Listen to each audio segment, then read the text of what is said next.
Welcome back to Trial and Error, y'all. You know, it's live television and sometimes stuff pops up. Um, on today's episode, Fearless and I are going to talk about the side hustle myth.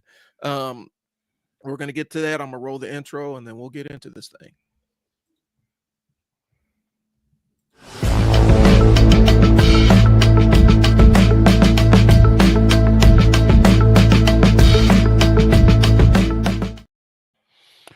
So, looks like we're back. You know, we handle business and that's the reality of situation, and sometimes business jumps in and we got some stuff to take care of. So we're live and that's what matters here, and a lot of times the most important thing is just showing up, and we're showing up today. So Yeah, that part. um on today's episode we're going to jump directly into the side hustle myth, or not the side hustle myth. I mistake, I'm kind of off kilter today. The passive income myth. I'm setting my audience here real quick so I can make sure that everybody is able to comment on our stuff, on my stuff.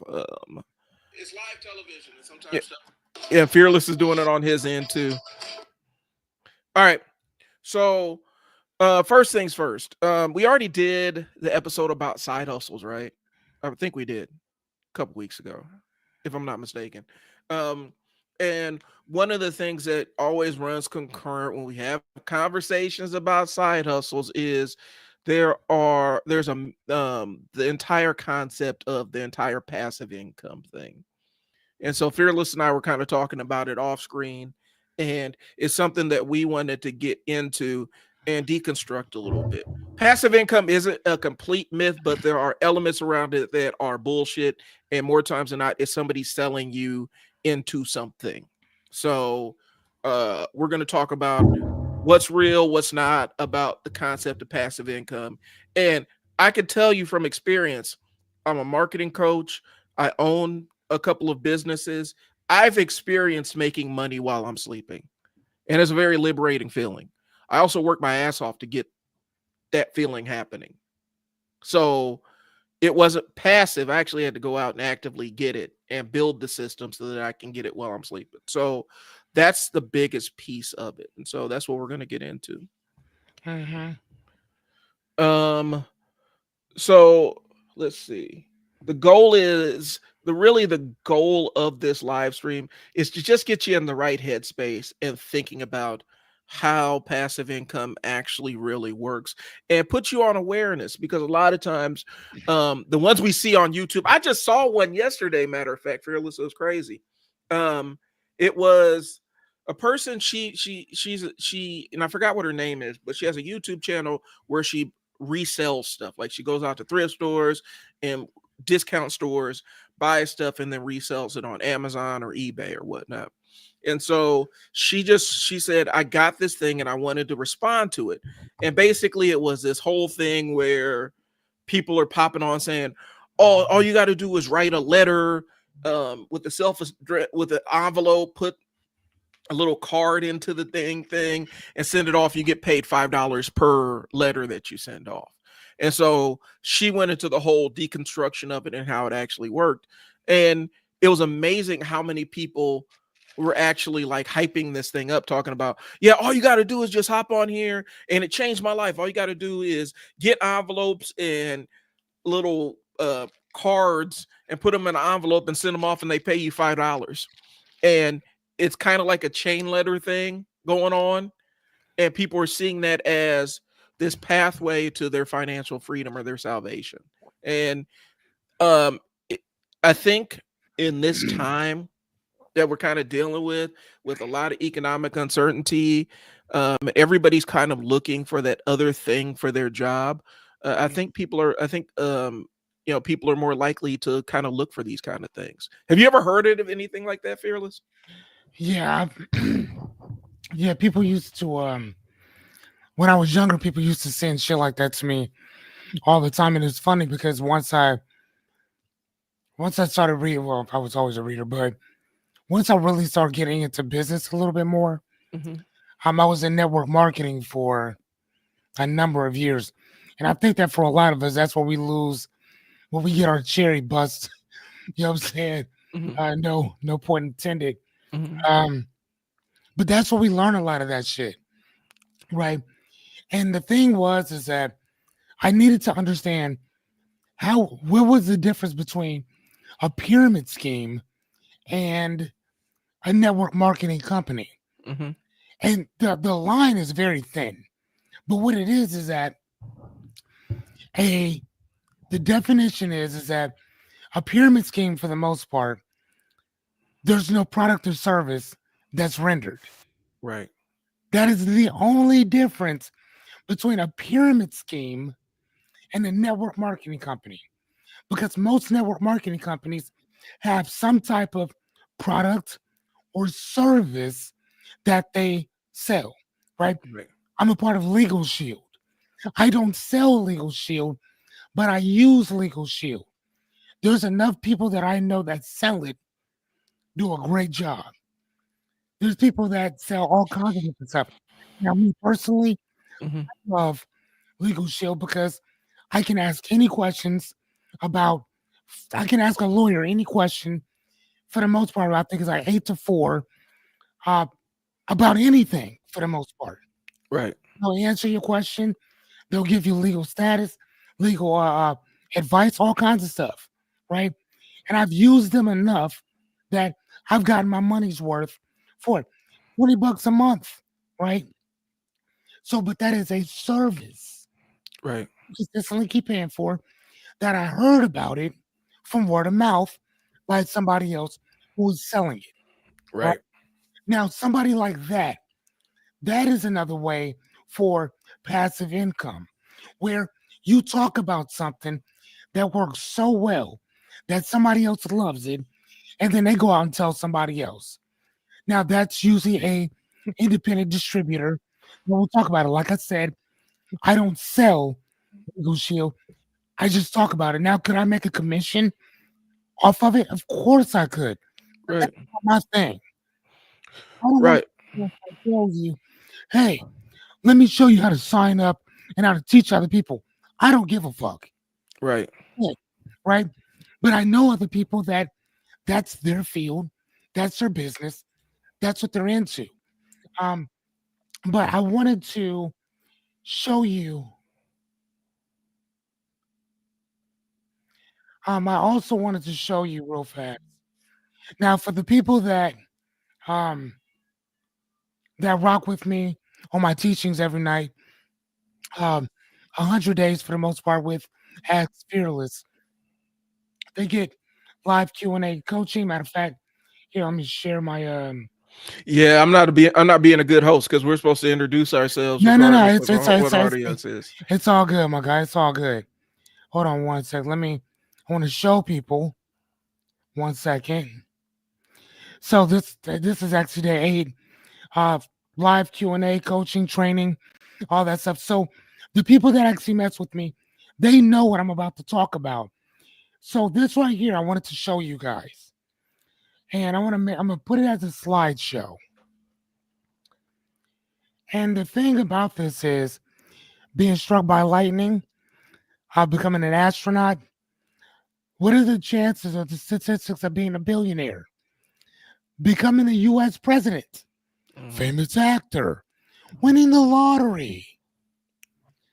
So to be struck by lightning, it's 1.1 million people get struck by lightning. To become an astronaut, 1 in like 6,000. To become a billionaire, 1.2, 1 in 2 million people. President, 1 in 30 million.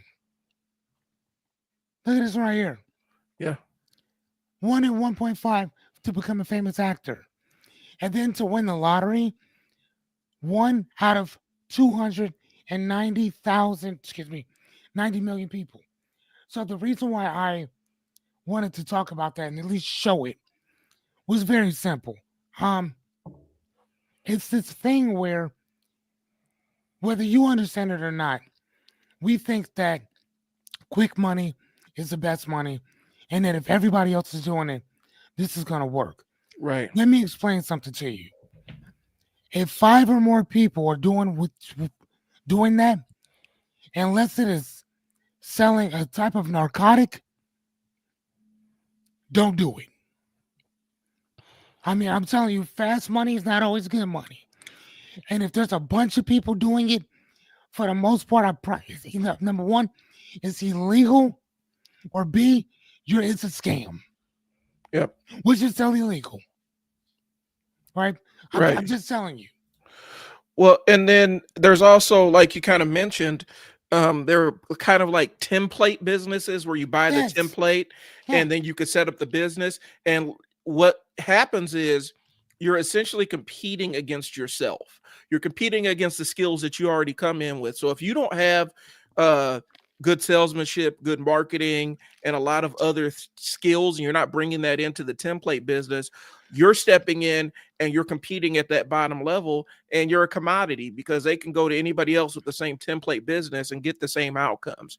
And so we see that a lot with people that just start up Shopify stores. We watched the tariffs absolutely eradicate an entire segment of drop shipping businesses where what they do you set mean? up. Explain that. So drop shipping businesses are basically where somebody orders something off of a website that you've set up and you don't ship it to them. What happens is the order goes to a factory that you've worked out some kind of contract with, and they pack it and ship it to that person. More times than not, the factories are offshores. So more times than not, most of the factories for drop shipping businesses are in China. And so, you know, the challenge with drop shipping businesses in the first place is people have to be prepared for super long turnaround times because that stuff has to get onto a container ship and get over to the United States before it can be delivered. And so there's so many layers and steps that this might be 2, 3, 4, 5, 6 weeks before they actually get the product. That's one problem with it. But if you kind of prep your audience for that concept, it's going to be a while. The other side is the fulfillment happens and then they're not satisfied with it. You're still on the hook for it. Like you still have to pay them back their money, and there's not a direct, clean way to do return since this thing was shipped from a factory in China, you know, and it didn't come from your personal warehouse. There's nowhere else for them to send it. That's two. But now the tariffs drop down, and what used to be really relatively inexpensive businesses where you didn't have to have a lot of merchandise on hand, you just leveraged what factories already had. Now you have to actually pay more tariffs on it. And so what is the tariff, like 100% now? So you're paying over double, like you're paying way, way, way more. And the percentage math gets weird for me. I apologize, y'all, but you're paying way, way more for this inexpensive business that you set up, and you have no means to create this stuff here domestically without paying even more of a premium. And so that is what a template business is. It's a business that where they send you the shell of a frame, and then you kind of build the business based on your own skills and or abilities. And those are also passive income traps that I've seen people get completely dog walked on. And we're not saying that it's a complete myth. There are passive income things that actually do work, but they require a lot of work. They require a lot of work to set up. They require work to maintain, or they require a ton of money, or they require both. And at some point you cross, you know, the what is it? The ship of Theseus, where it's like, at some point, all the planks are, you know, all the pieces of the ship are going to get replaced with new planks. Some point it stops being the original ship. It starts become, at what point do you cross that threshold where the income is no longer passive, but it's actually active because you're actually doing all this work to maintain the passive income? Mm-hmm. So that's what I mean by like template businesses. Drop shipping is one of those that you see people doing a lot on YouTube, and there are people that made a lot of money drop shipping stuff, but they made it early on in the game. Okay. You know, they made it, you know, 2018, 2019, even 2015, 2016, so they were doing that. So you mean pre-COVID? Pre-COVID, but then it kind of exploded COVID time because people were at home and they had free time to figure out ways to supplement their income. Right. And a lot of people dove into it head first. And the ones that were successful that got in the first place, they're like, okay, we got to find a path that eliminates the gap between people ordering this stuff and us getting it here. So some of them took the money and reinvested domestically and found and sourced where manufacturers that could do the same thing domestically at a premium. They might have changed products, or they ordered a whole lot of products and they do the fulfillment themselves, and they're not really drop shipping anymore. They are more of a shipping business. Like they actually do the fulfillment themselves. I know when I was selling shoes on Amazon, Amazon was my fulfiller. So it's kind of a drop shipping arrangement, except it wasn't though, because I'd had to source the inventory and send it to Amazon for them to store in their warehouse. And when then somebody ordered it off my site on Amazon, then Amazon would take a cut and I would take a cut.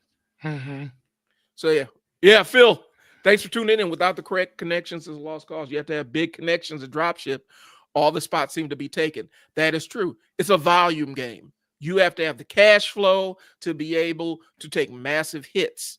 And if you don't have the connections, you don't have the person at the port to make sure your stuff gets through. And you don't have the connections to make sure that all the stuff at the, when you come into the port, all the tariff stuff's taken through, it can absolutely be an absolute killer for you. And you're still on the hook for the money. Like people still pay you. You're really pulling the ship of Theseus. Yeah, Phil, we are. Hey, this is a podcast. I mean, this is a live stream where you got two book nerds on here too. And so we're going to throw everything we got at you. Yeah, as you can see behind me, this is not a green screen. This is all of those lights behind me. Those are all fiction books. Religions up here, philosophies up here. I got what is this? Science, anything, lexicon, dictionaries and stuff on the other side. I'm gonna show you over here, and then back in the corner, I have another one that one is anything to dealing with race, what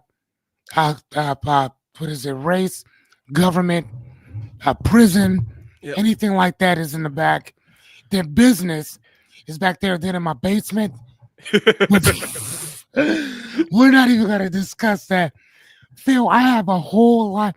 I think that I think you have to have 1,100 books or something like that to be considered a library. I've had that for years. Yeah. So I've had my own library for years. So yeah.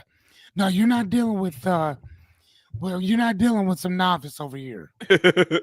And so a lot of times, people jump into these passive income hustles, and I'm actually going to pull up common ones that I see, because dropshipping is the one that pops out most in my head, but there's a lot of other ones that I've seen propagated on YouTube.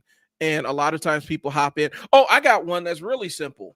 YouTube, for a while, people could make money doing like ASMR videos on YouTube or faceless YouTube videos. And it will just be like thunderstorm sounds playing. And there's a big loop of thunderstorm sounds playing. And they would get a lot of people to subscribe to it because people want to listen to the ambient noise in the background. That's why they sleep, yeah. And then they would, sell ads and stuff into it, and they would get ad revenue off of it. Well, YouTube's closed that door. They've made it a lot harder for those kind of channels to get monetized. Why? Because it was too so simple. It was too simple when it was low quality content. Because one thing YouTube wants to prioritize is high quality content. Because in their mind, high quality content keeps people on the site. Now, describe that. So my definition of high quality content and YouTube's definition is going to be different. YouTube's definition of high quality content is something that keeps eyeballs on the site. The longer time you're scrolling, the more videos that you watch, the more ads they can sell to people, ideally. Okay. And so they're looking for things that trap people, get them into watching, for 10 or 11 minutes, and, where they can stick ads in and they can stumble across an ad, right? My definition of high quality content is informative stuff that can teach you something. Their definition is stuff that traps your attention. So, but for them, you got so many of these ASMR sound channels and stuff that people just kind of pop on, look, click on it, scroll through, pop on, click on it, scroll through. And so they're constantly searching. So that that automatically kind of ranks as low quality content because people aren't staying on channel. They're going to other channels. They're clicking off and going to other things. And so for YouTube, that doesn't do a lot for them, because if you're just clicking, like if you don't have the premium subscription where you don't get served ads, if you're just clicking on a video, watching it for 5 seconds, and then going to the next one, they don't have enough time to put an ad in there for you to watch. And then that ends up lowering the amount of, the amount that they can charge corporations for ad revenue. And so they prioritize that stuff. And so that was a side hustle until YouTube said there's too many of these channels popping up and they're not really putting any quality in the content. And so we're going to make it a little bit harder to monetize those, which means our algorithm is not going to push these as far or push these as hard. And so that was one that people were getting into. One that I almost fell into was coloring books. Making adult coloring books. I'm not saying adult as in adult. I'm talking about coloring books for grown folks, like flowers and stuff like that. People buy those, right? And there was a way that, you can print them and make them and all this other stuff and ship them. And people were making a lot of money doing that. They would find some print on demand service and do that. But that can work. But since there's so many people that are doing the same thing, you have to go above beyond to differentiate yourself in the market so that you can actually sell enough of the books to make it worth your while. And that was another one where people are like, well, I don't have to do a heck of a whole lot. I could just come up with designs, put them in this coloring book for adults, and then sell the coloring book for adults. Well, if I found it online, 10,000 other people found it online, and there's 10,000 other people doing the same damn thing. And so that's kind of what Fearless was talking about, where there's so many people doing the same thing that there's not a lot of money to go around unless you are doing it bigger and better, which means a bigger time investment and a bigger money investment. So then it ceases to be passive. I'm way off my script though. Just keep going, man. So, but we talked about it, real estate, of course, people throw real estate out there, digital products, which is course creation and ebooks, dividend stocks, day trading, all that stuff. Those fall into the buckets of what people label passive income. And I will argue that those aren't necessarily passive. They're income, but they're not necessarily passive. That's what my take is. So, and I'm going to pull up other examples of it. If you guys see or have questions about passive income, things that you've seen, drop them in the chat. We'll answer them live. We'll discuss them and kind of deconstruct whether they're actually passive. And I'll put my business brain behind it. Fearless will put his philosophy brain behind it, and we'll see what we come up with. But if you got ones that you want to vet out, drop them in the chat. Or if you got business ideas you want to vet out, drop them in the chat. And we'll see if you can make a passive income off of them. Because, you click on because we have the expertise, I guess. So let me jump back onto my outline here. So real estate rentals. Fearless, would you consider real estate rentals, like if you own a property and you rent it out, would you consider that passive income?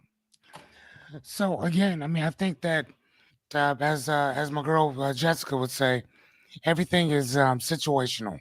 Okay. So does that have the opportunity, the options for that? Yes. But like you said before, there's work in that.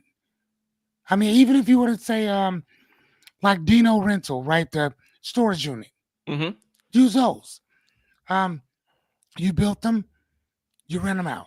All right. It's pretty simple stuff. Right. But you still have to buy the land or lease it.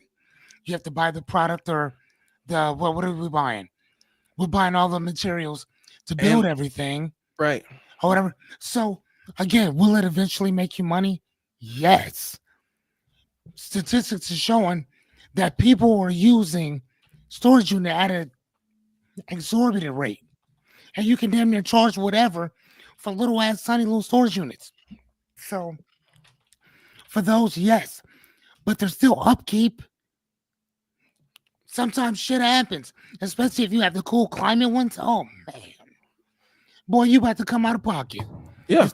Especially if the roof was leaking and it got in and messed up somebody's shit. Yeah. I'm telling, and I know because I've seen it happen. So again, there's always gonna be that variable that pops into that statistical amalgamation, if you will. But is it possible? Very much so. Rituals within itself, yes, but there's still wear and tear. And if you have people, you're gonna have a problem Well, because people like problems. right. And you still got to hire staff. You still got to supervise staff. You still have to make sure the payroll gets done. You still have to make sure that, you know, the insurance agreements are in place in case you do get a leak that destroys somebody's property. You have to make sure that, like, there's still oversight there's still management of the business that you still have to do. Right. And so for the storage units is one thing, but if you own houses or rent out apartments or own an apartment building and rent them out, you still have to put in the time to hire the staff, supervise the staff, and do all the other stuff that the higher level stuff that makes a bigger business function. Even if you're just renting out your house to somebody, you still have to make sure that everything's under good upkeep because there are laws regarding that. You have to make sure that you have handymen go in and fix things that are problems. You have to deal with tenant issues. So there's still stuff that goes on with that. So it's not truly passive because you still have to spend time doing it. And even if you're not doing it, you're spending money doing it to hire somebody else to do it. And then you still got to supervise them to make sure you're getting your investment back. So that's kind of the thing is with the real estate thing and renting houses and stuff. It's not straight up. Storage units is kind of in the same lane. You still have to hire people to work the front desk. So I think that what people's biggest issue is thinking about that. I think that where people kind of get it misconstrued at is that I think that we think that if and whenever you're not trading your time for money, you're trading something else for money, then maybe we think that it's, you know what I'm saying, passive. Yeah. You see what I'm saying? And I think that that's where we get things confused at because then we associate passive with not doing shit. Right. Or doing bare minimum. Right. And you're not trading those 8 hours, those 10 hours, those 12 hours. No. So within that aspect, no. You're probably not going to be trading 8 or 9 hours because it's not about the hours. Right. It's about the intrinsic value that you're giving to something. Right. So your house might be the value, but you still have to prioritize keeping up the upkeep. Right. When you bought the house, now you have to maintain the house. Even if the house is bought and paid for, you still got to do maintenance work. Every year, the filter still has to be changed. Every so many years, you're going to have to get a new water heater. Every so many years, your fridge or something's going to break or whatever. And if you're renting these houses out, that's going to be your responsibility unless it's put in the lease, the rental agreement, that you're responsible for this, that you're responsible for that. And here's another thing. If you just so happen to stop paying OPPD, MUD, Black Hills, whatever, you know who has to pay that? The landlord. It reverts back to that person. You may have to walk around with that bill, but that person still has to cover that. That's how that works. Right. So it's not. So again, like I said, I think that we're thinking that it's about the time, hour-wise, that we're trading, not the value or the intrinsic value that we're offering. Right. What do you think about that?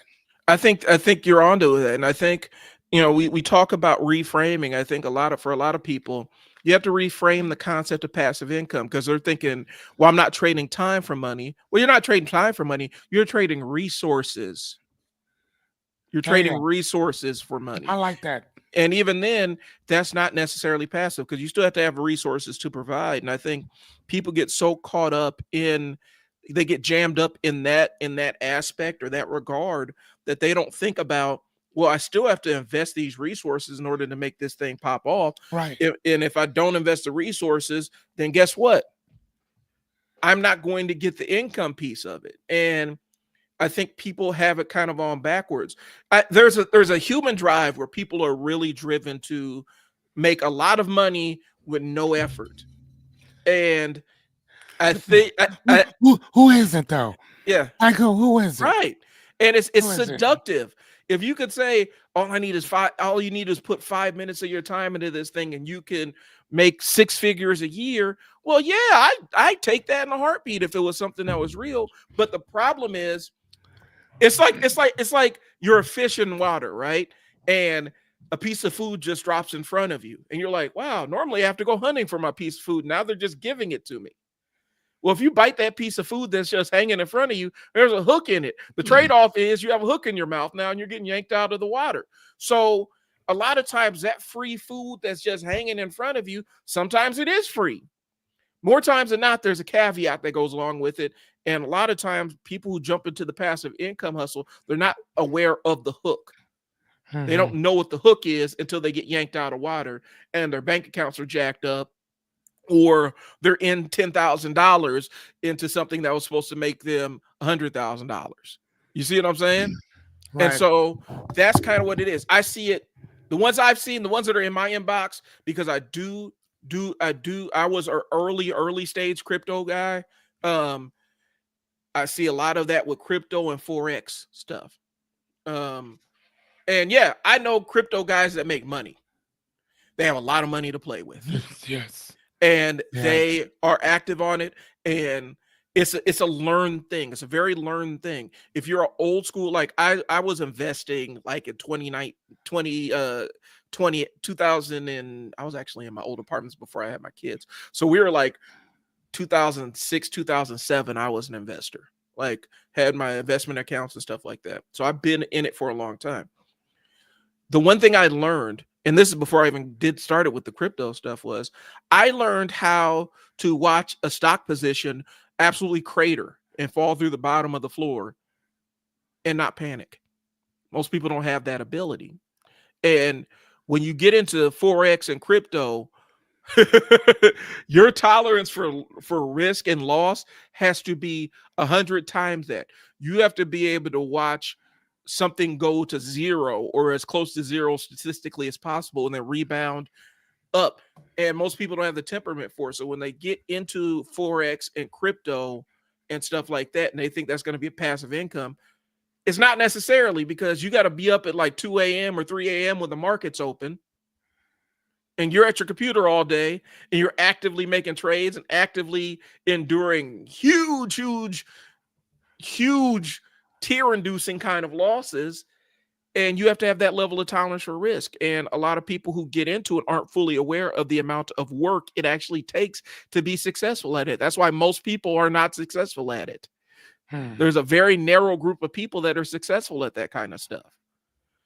And it requires a lot of it requires a lot of energy. It requires a lot of resources. Like I said, you have to be willing to get up at 3 a.m. every single morning when the market's open and live at your computer.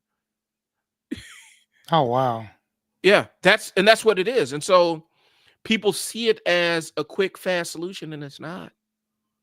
It's not they think, and a lot of it, and the reason why we're addressing it is because you'll see, well, like the courses and stuff. I get them in my inbox all the time. Hey, you want to learn how to do Forex? You want to learn how to do crypto? Buy my course and I'll teach you everything you know.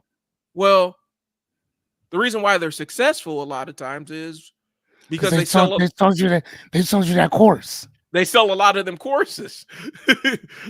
Now, if you're talking about showing them the portfolio exactly where they made all their money, can you do that? Can you show me your stock, your crypto or your Forex portfolio and show me how you made all this money? Because if you could show me how to do that, you should be a billionaire by now. If you could teach people how to win at this stuff. Listen, I'm gonna tell you like this. If if you have a guy who's a multi millionaire, first and foremost, I'm gonna tell you like this. They only want to do it because they want exposure for whatever for themselves for the most part. Not their Right. company, but for themselves. Like in general. You're not you're not gonna see Warren Buffett get on here and start teaching you how to do what he does. That's not gonna happen because if it were simple like that, and he could show you exactly what to do, Mm-hmm. I, that man would be euthanized. Y'all can think I'm joking if you want to. Listen to what I'm telling you. He would be euthanized. That is not a joke. These rich people, they don't want you knowing what they know because when you know what they know, you know what that does to the dollar? It destroys it. Once you start making the type of money that they make, and then they have to start increasing more of it, mm-hmm. bro, that's a problem. You need a permanent underclass. You Yep. need it. So why am I going to help you to build yourself up financially? No, no, no, no, no, no, no, no, no. What I'm gonna do is I'm gonna build you up in mind alone, not in action. Because here's the thing: Fast Magazine. I forgot when it was. I think it was in the early 2000s. They did this. Um, this study. Fast Company magazine did this study, and they found that only 10% of people actually follow through on anything that they say that they're going to do. Right. 10%. Now, I want you to think about this. If I had a course and I said, I'm going to teach you how to become a millionaire in 5 easy steps, and 100 people showed up to this thing, 10 people, 10 are going to do exactly what I told them to do. Exactly. 10. Now, if I sold this course for, let's say, $2,000, right? How much is that? 2,000 times, where we at? Because you know I love my calculator. Mm-hmm. 2,000 times. So they made $200,000 Mm-hmm. in that, and only 10 people actually followed through with what they did. Think about that. So that basically means 2, 4, 6, 8, 10, okay, 20,000 of that $200,000 that they made, they got free money off of Right. because they know your ass ain't gonna do shit. That is a fucking fact. Fact. And here's the thing: I don't want people thinking that, man, that's just there. No, it's not. Okay. If you look into the military, matter of fact, look no further than Buds. Mm-hmm. Look no further than Buds training. Okay. The SEAL, go talk to them about that. They will tell you that there's less than 10% that go into these companies that actually make it. Right. Less than 10. So it doesn't matter what the field. It doesn't matter what the field. Most people, after a certain plateau, will just quit. I tell people about a story. California has has the hardest um to become a lawyer. What is that? To take Bar. the California State Bar exam. Yep. It is the hardest in America. The hardest one, right? The most, you know how they count it? They count about how many people fail. They have more failures taking that test than any other state. Let me give you this. Did you know that they can tell you with certainty based on how many times you failed that test? Think about this. How many times you failed that test? They can tell you whether or not you're going to take it again. And you want to know what the percentage is? around the same part, Mhm. less than 10%. After they failed so many times, they just stop. Right. You can name whatever the field is, they stop. Why do they stop? It's the same exact reason why all these people pay all this money for these get rich quick schemes, because you don't want to work for it.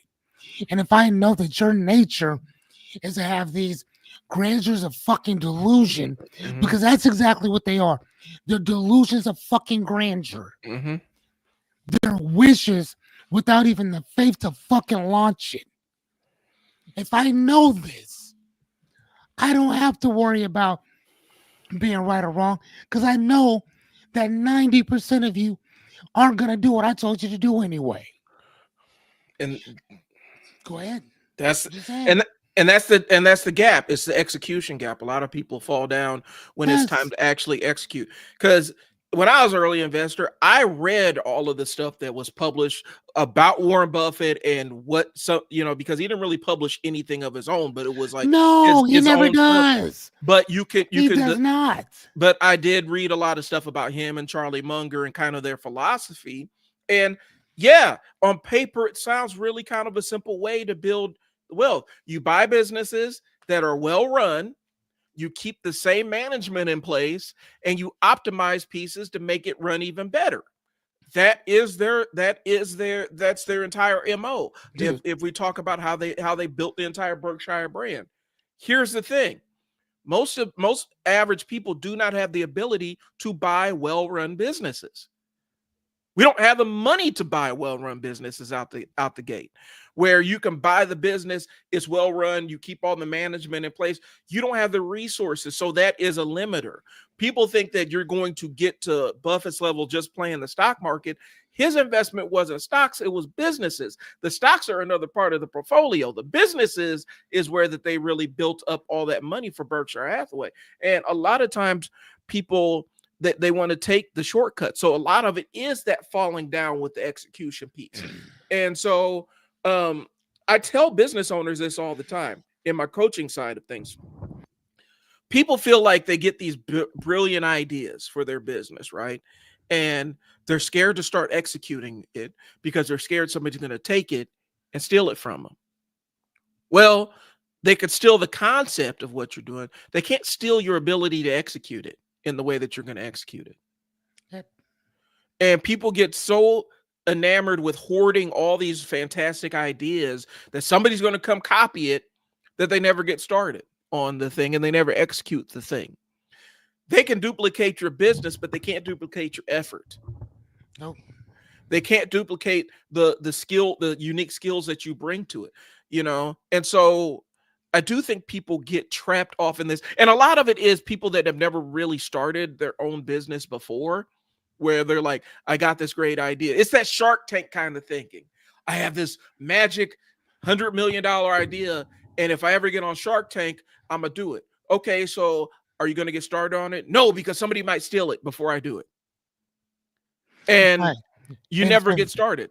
And right, and for them, they want to see the numbers. Right. They want to see what you already done, which is so funny because everything that you're talking about right now is the same shit that I talk about on our nightly coaching.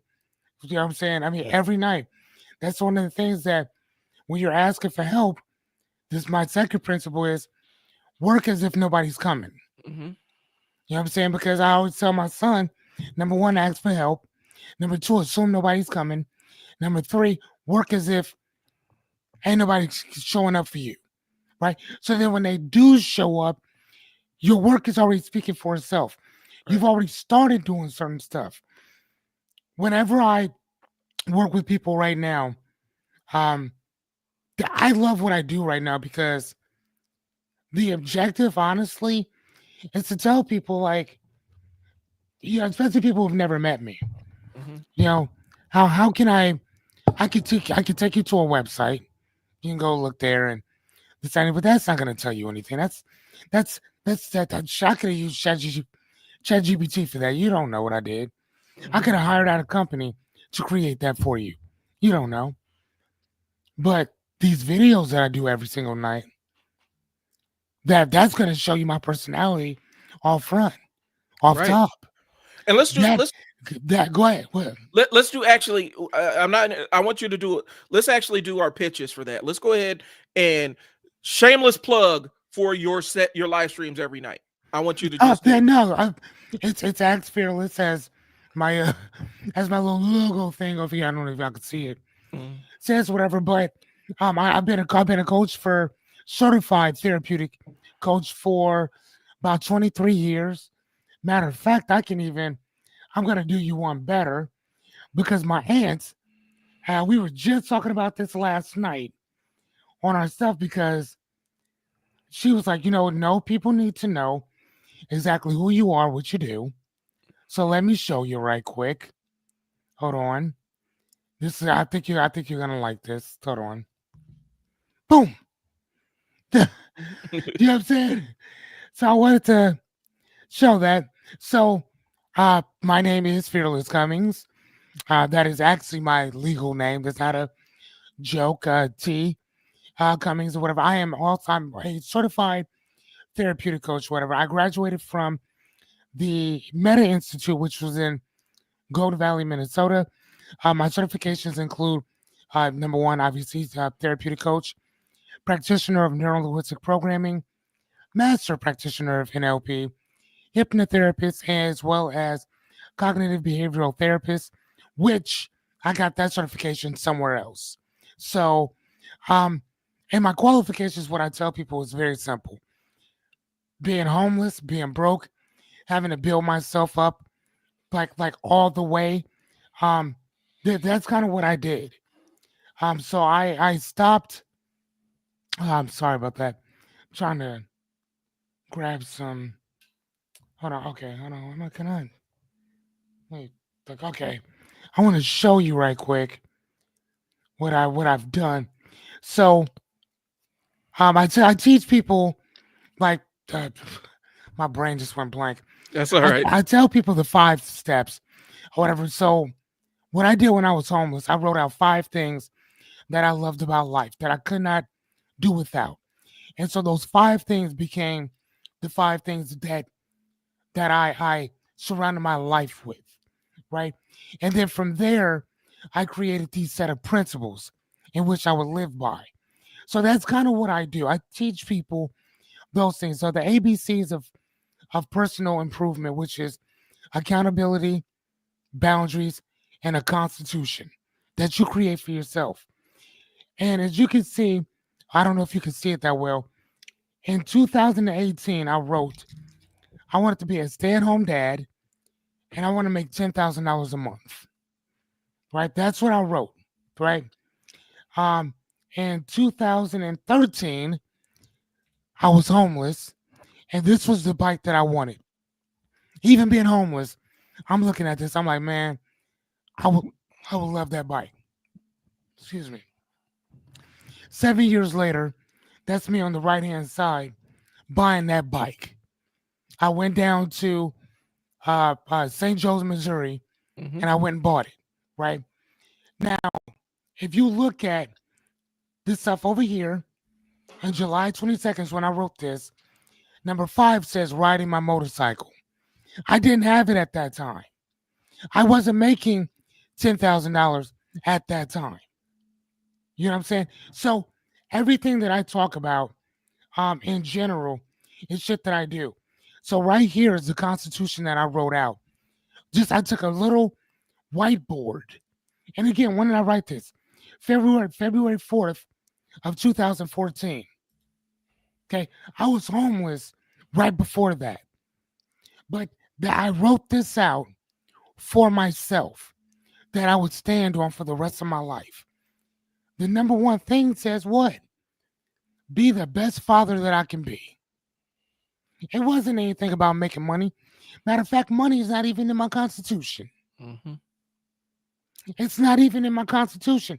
Matter of fact, if we go back up to my goals, my the thing that I value most in life, money isn't even there. So when people ask me what is it that I do, my job It's to get you out of your fucking head so we can get our work done. That's it.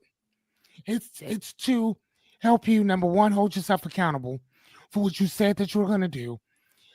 Help you to set some fucking boundaries, not just for you, but for everybody else around you.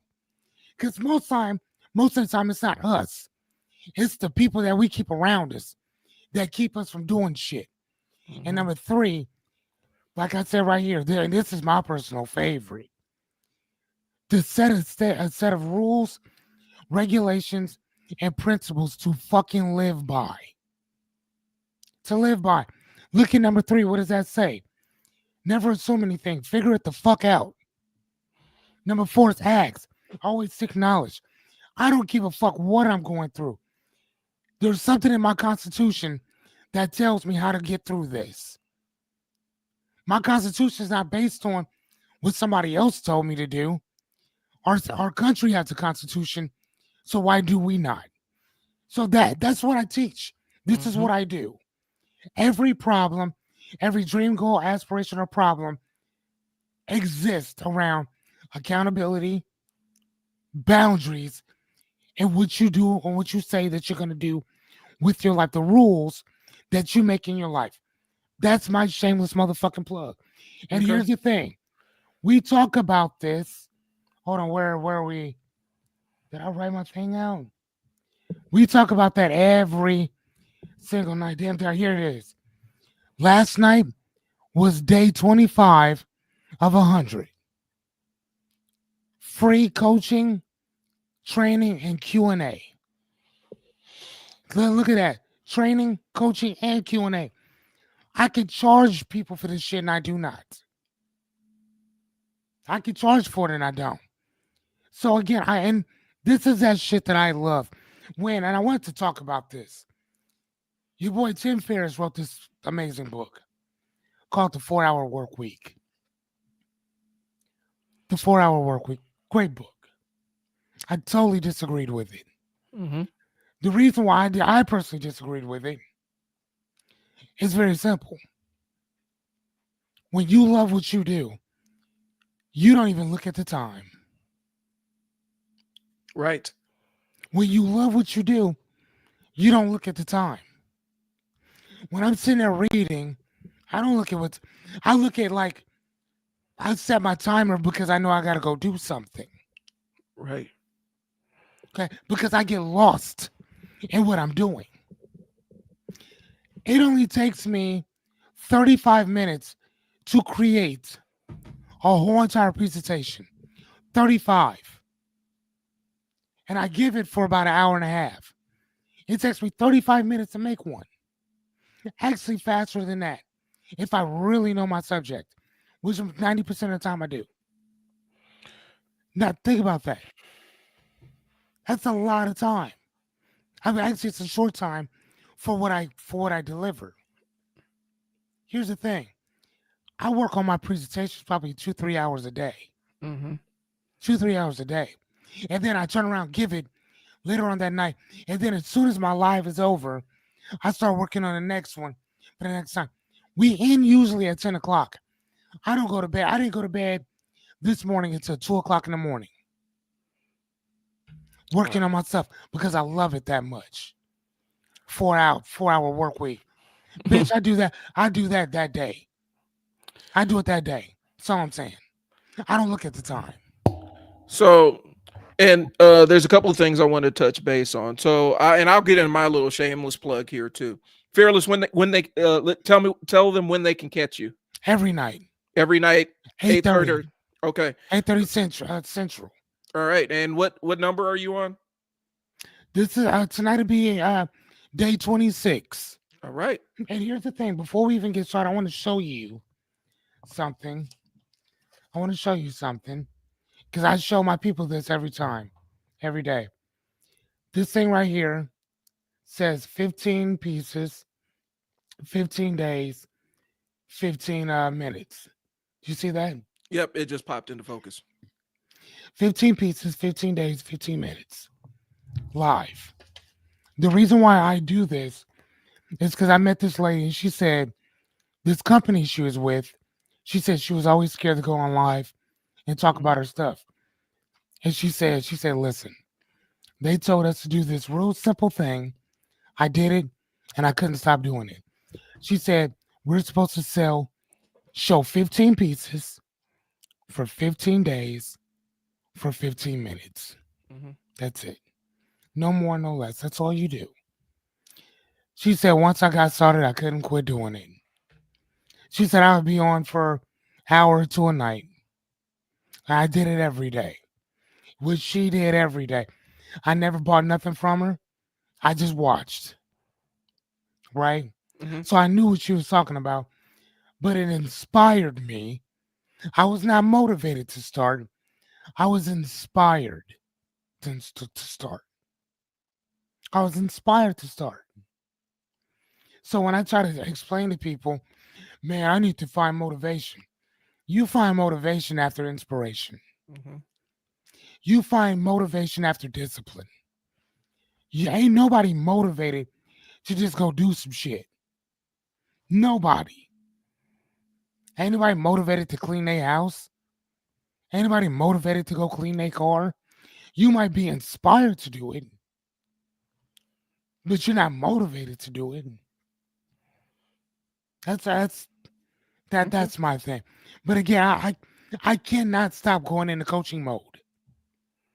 I Right. can't stop.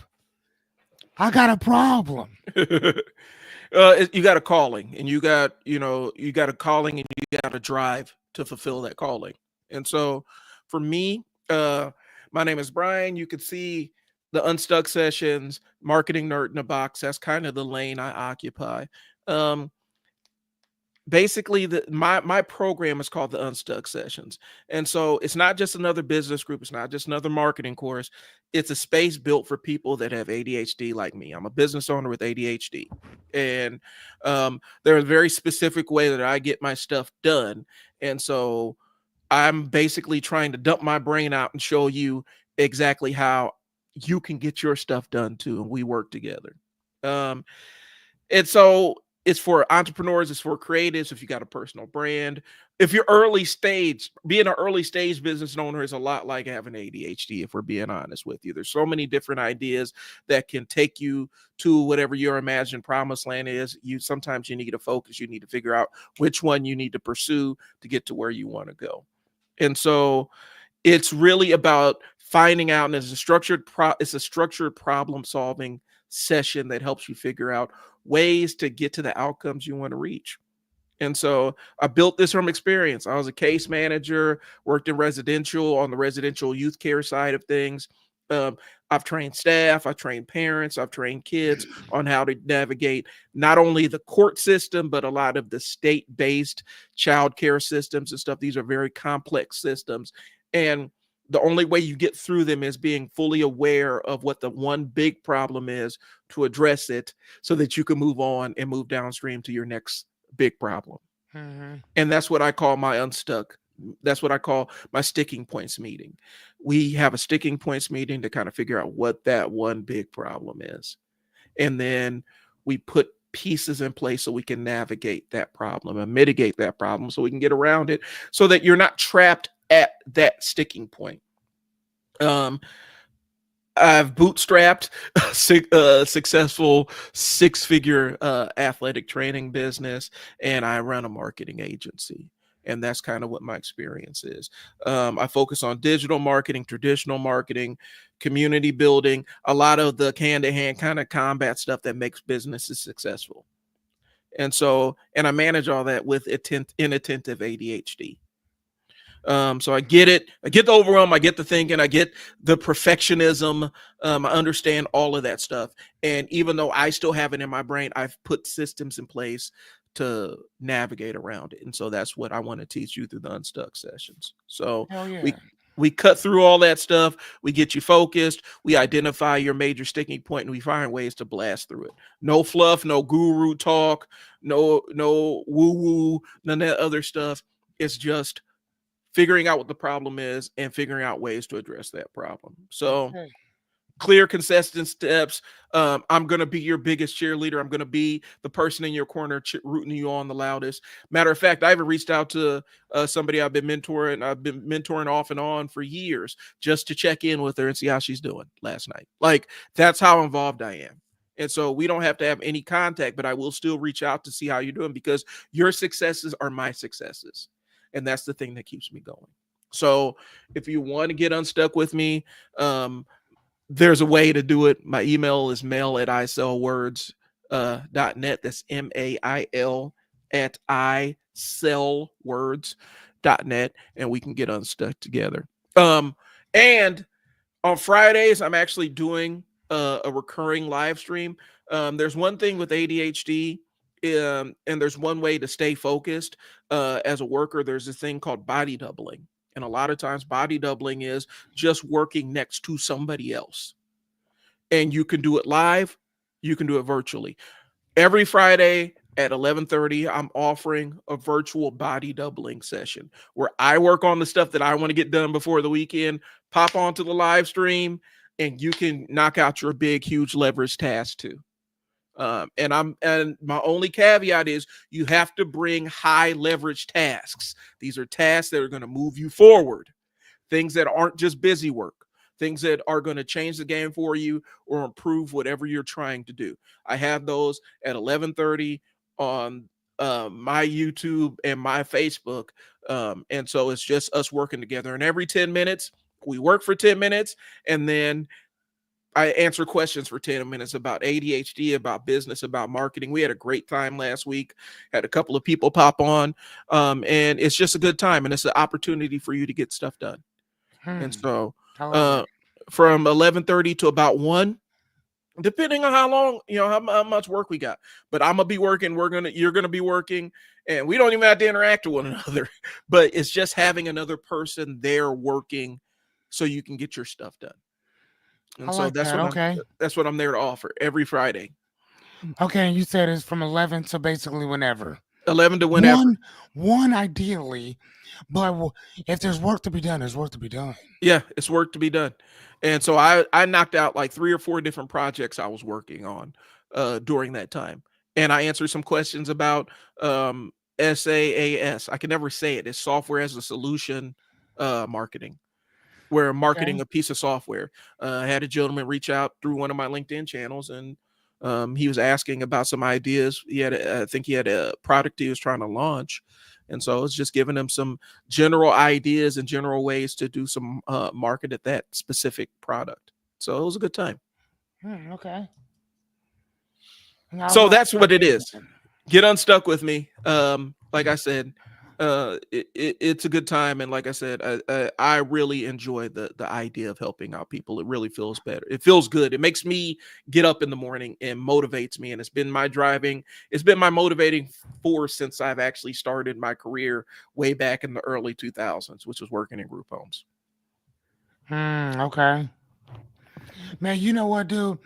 So, since we're again, so last night we had this thing happen, and I wanted to talk about it because this is the Unstuck sessions, and not just Unstuck, but this is trial and error.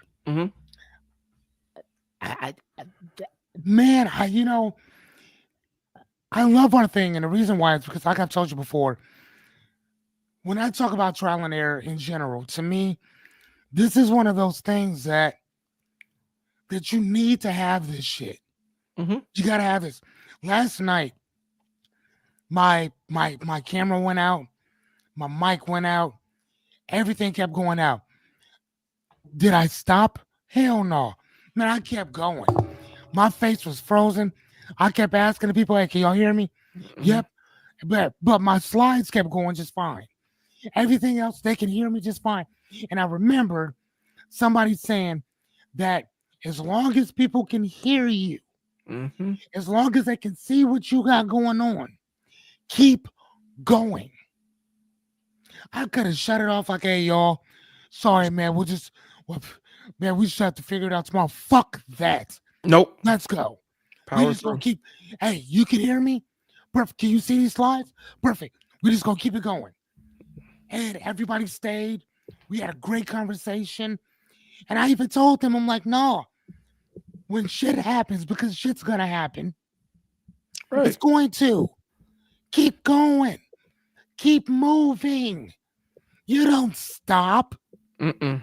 Fuck, they do that at? Nah, that's not what we do. What's the We nature keep of moving. things? And Keep what's going. gonna what's keep going? So after everything was done, I disconnect everything. And here's the thing: I have a thing. I think it's my constitutional principle says try to never assume anything, figure it the fuck out, right? I just Hmm. showed that to you. So and here's the thing: sadly enough, my cleaners were here, my maids were here yesterday cleaning the house. So I'm thinking that one of them hit my shit or whatever, and unfortunately, they got blamed, kinda, because they're the only ones here. We weren't here all day. Hmm. So I'm like, you know what, man? Before I go blaming people, why don't we start looking at your stuff? I'm Right. looking at my setup. Both of my screens are working just fine. I'm like, okay, uh, my keyboard's working just fine. Everything else is working except for my camera, my microphone. Okay. Okay. So I look and I see that because it's not even showing up in my stuff at all. Not only in a StreamYard, it's not even showing up in my Mac. Oh Nothing's wow. showing up. So I'm like, there's something really wrong here. So I went in and I saw that there was an update. Ah. Yep. So I'm like, okay, let me see. So I ran the update. Guess what? Everything came back on. Everything started working. I'm like, okay, that's what it was. So again, that trial and error stuff that we talked about, that's one of those things that consistently has me going. One of the things that we talked about yesterday, if you don't mind, I want to show you Go ahead. right quick. Um, hold on one sec. Let me show you. Hold on, let me present this.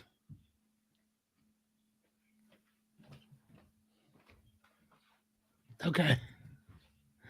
Um, hey, can you hear me? Can you see me? Yep. I can see you now. I can Okay. hear you. So what I wanted to do is I wanted to show y'all no the non-negotiables, examine your influence, personal code.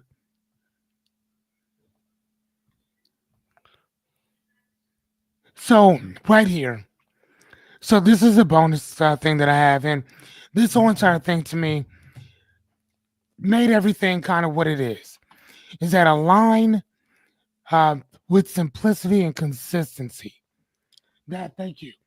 And I was trying to tell people that when I first started my first presentation, I was kind of all over the place. Second one was a little easier, a little better.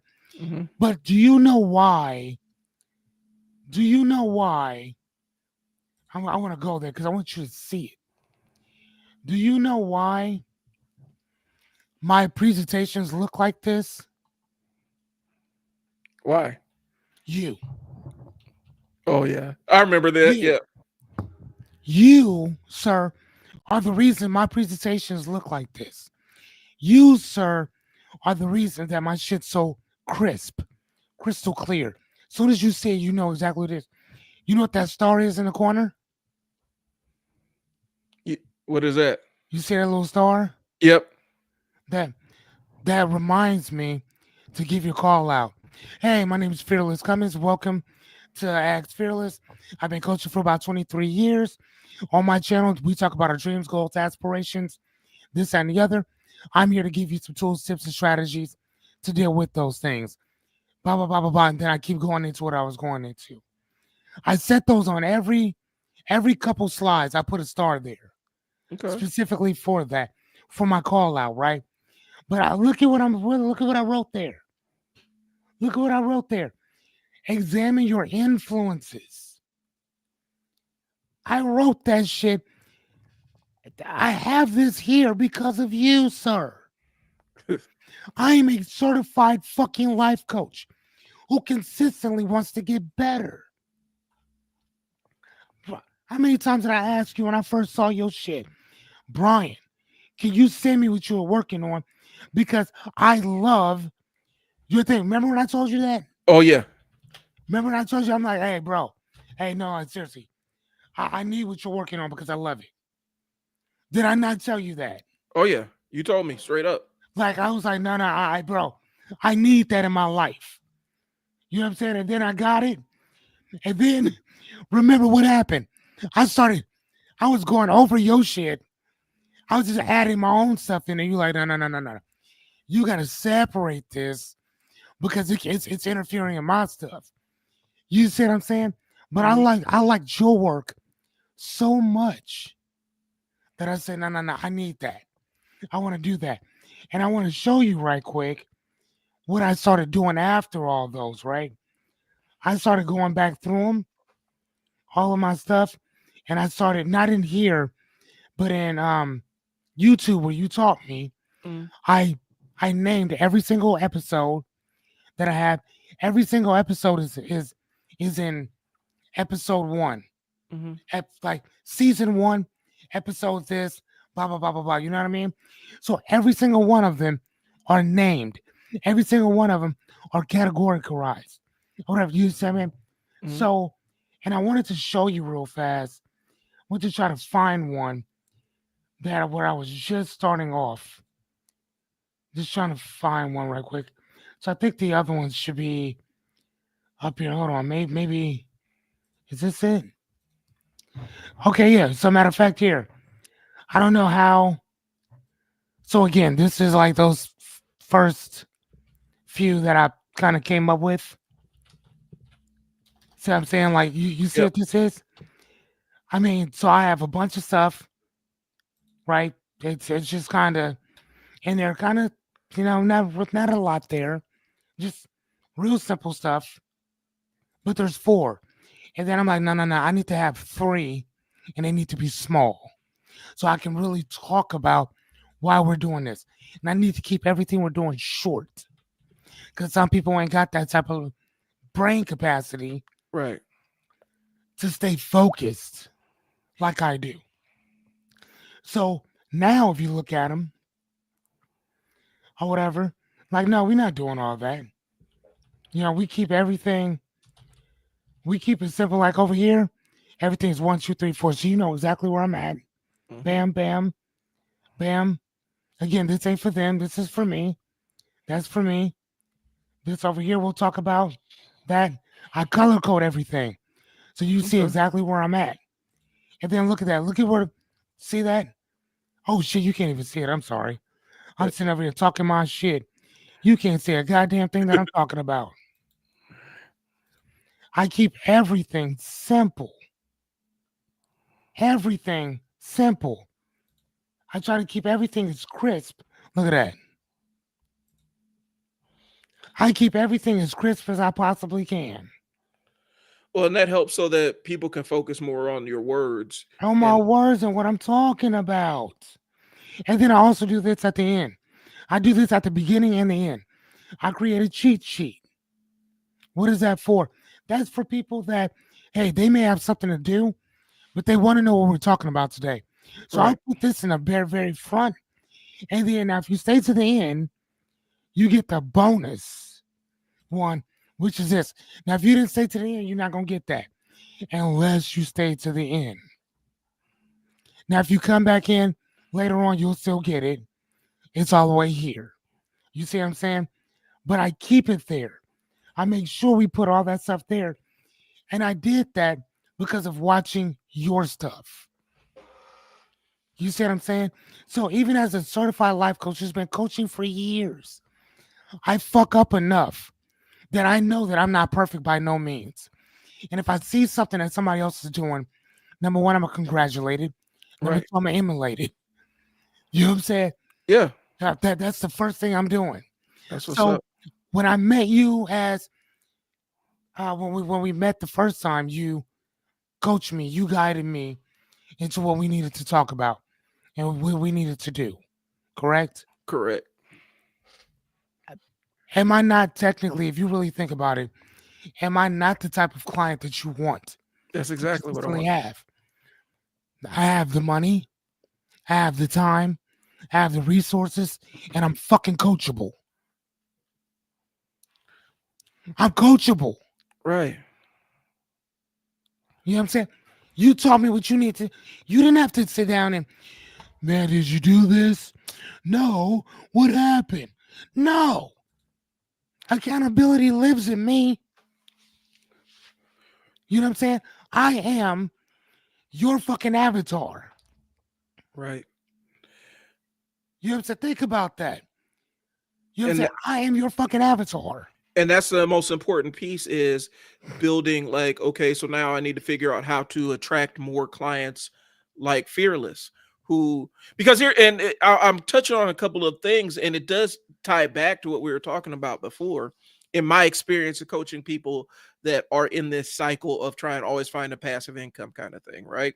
um Having somebody that when you sit down and start coaching them and they're like, okay, tell me what to do and let's go do this thing, as opposed to, okay, so now how do I get immediate outcomes? How do I skip all the steps and jump right to the end?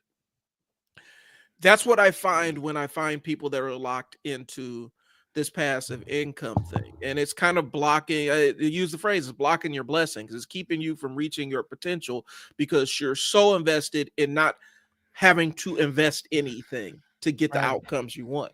Fearless invested into the outcomes he desired. Fearless wanted to learn the podcasting game. He wanted to learn how to do the live streaming. He actually invested time and money into it to get the outcome that he desired. And Did I ever him and haul? no, Did I ever him and haul? Well, what I tell you all the time, Brian, stop telling me shit. Because as soon as it came out of your mouth, what did I do? went and did it. Right then and there. Right then and there. I would call Brian to bless his heart and bless his family for let John what? I would call Brian.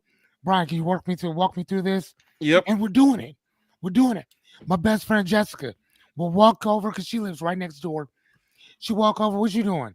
Sitting there at the kitchen table, working on the shit that Brian was talking to me about that Tuesday. Because at that time, we only met on Tuesdays. Mm-hmm. It's Saturday, and I'm still working on shit. Now, like my microphone, I have the same hookup that man has at his house. I've done the same stuff that Brian has at his house right here. Headphones, I got another set right there. Come on now. Anybody playing? Like, I am the avatar that Brian's looking for. So if you're like me and you want to learn how to do this shit, you want the knowledge, you want the skill set, you want to figure it out, and you want the ABCs, and then you'll go figure out how to put it together. If you're like me, then call the motherfucker. That's how that works. Mm-hmm. If you're like me, do that. Now, again, if you need somebody to hold your hand, do some of it, that's cool. Training wheels are okay. Mm-hmm. Holding you up is going to break your back and mine. That Yeah. is what, and I told him on top, when we're working with people, regardless, we're not holding them up. We're not going to do shit for you. With you is one thing. Training wheels and all, one thing. For you, fuck out of here. Because that basically shows us that you don't want it bad enough. And You don't want it. people are it's you're not trying to buy a transformation, you're trying to buy a solution. And I gotta write that down. Stop talking. Hold on. Sorry, dude. oh, no problem. Oh, you nasty for that. Some of the shit that comes out your mouth makes me want to snap my fingers. Yeah. How did you say that? You said that you're not looking for a transformation. You're looking for a solution. You're trying to buy a solution instead of looking for a transformation. Right, and that's that box set. Like, we'll build it for you. Mm-hmm. All you got to do is just blah blah blah. And it's like if something happens, if something goes wrong, you're not gonna know how to fix anything because you didn't build it. Right. Like when we look, if you look at anything that we got going on, or whatever, whether Brian built it or I built it, if even with my outros and intros, Brian didn't teach me how to do that. I even asked, I'm like, Brian, can you help me with this here? Yeah, we'll get to it. We'll get to it. And then one day I'm like, how about I just do it myself? Because if something happens, then I can fix it on my own. I don't have to keep hitting Brian up every 15 minutes every time something happens, or if I don't like this, or if I don't like that. Now I'm helping other people put their shit together. You know what I'm saying? Did you ever see Anya's did I ever show you Anya's thing? Yeah, I think I've seen it. I know I've seen it. Did you see it? Did you see it like recently? Okay, I'm about to show it to you right quick. All right, hold on one second. I'm gonna show it to you right now. Vandaag ben jij de baby en ik je sugar daddy. Je weet toch Roxy betaalt de bill. Jij krijgt alles wat je wil. Schat, laat maar niet op de prijs. Die bal is van mij. Zet die mooie in het ijs. Die bal is van mij. Je zegt me schat, geef eventjes je pas. Dan haal ik nog een rondje. Now again, she and I sat down and we just built that. Mm-hmm. Right? Is it like Spielberg-esque? Fuck no. No. But it works serves a for purpose. her. It serves her purpose. It has everything that she wants in it. Done. Dunsies. And again, all I did, I went to YouTube. I watched one lady's video. It was 23 minutes. It was short. It had a bunch of, I think it had 23,000 subscribers or something. Not subscribers. 23,000 views. A bunch of stars. I was like, okay, I'll watch this. It was simple. And I built my own stuff within 15, 20 minutes. Now I can build somebody else's shit. Right. You know what I'm saying? Again, you have to be willing to put the work in. One of the things that I tell people on my channel that, you know, I come with a warning. My warning is if you ain't willing to put the work in, if you're not willing to take any accountability, fuck off. Mm-hmm. Swipe left. You ain't got to be here. There's enough coaches out there that, man, they will take your money and thank you for doing so. Right. This ain't that. We're here to put the work in. Because when you get the work, when you put the work in, you get the rewards. Well, and like you mentioned, you can always reverse engineer your success. Once you get successful and you put the work in and you can build it, you can always reverse engineer it and apply it in other contexts. I think when we get into the passive income thing, a lot of these things are ideas. They're like sketches of ideas that are being introduced as full ideas. And so normally that's where you find, oh, you don't have to do anything. All you got to do is just set this up and it magically prints money for you. And if there was a magical money printer that existed, it would cost more than you can afford. Because if it was just available to everybody, then everybody would have the means to print money and they wouldn't really need any passive income hustles or anything. And as soon as, like I said before, as soon as you start printing out more money, that the value of the dollar goes down. Right. So that's the reason why billionaires aren't going to tell you what they're doing, how they go. They'll tell you what they're doing. They'll tell you why they're doing it. But how, that is something that, again, there's only a small percentage of people that will actually do that. And if you're not willing to put the work in, and most of these people don't, they know you're not going to put the work in. They know you're not. Well, and my venture with passive income started out with building a website. And it's like you build a website and the income will be passive. Well, I still got to build it. I got to maintain it. I got to drive traffic to it. And so I'm doing all these other activities that correspond with my passive income. It's not passive no more. It's actually active income. You got a whole goddamn, You got a whole job. And it was nothing wrong with it, but I'm like, this isn't as passive as I thought it was. And I got into retail arbitrage. It's buying something and then reselling it. Reselling made me a lot. It made me a pretty good amount of money, but there was nothing passive about it.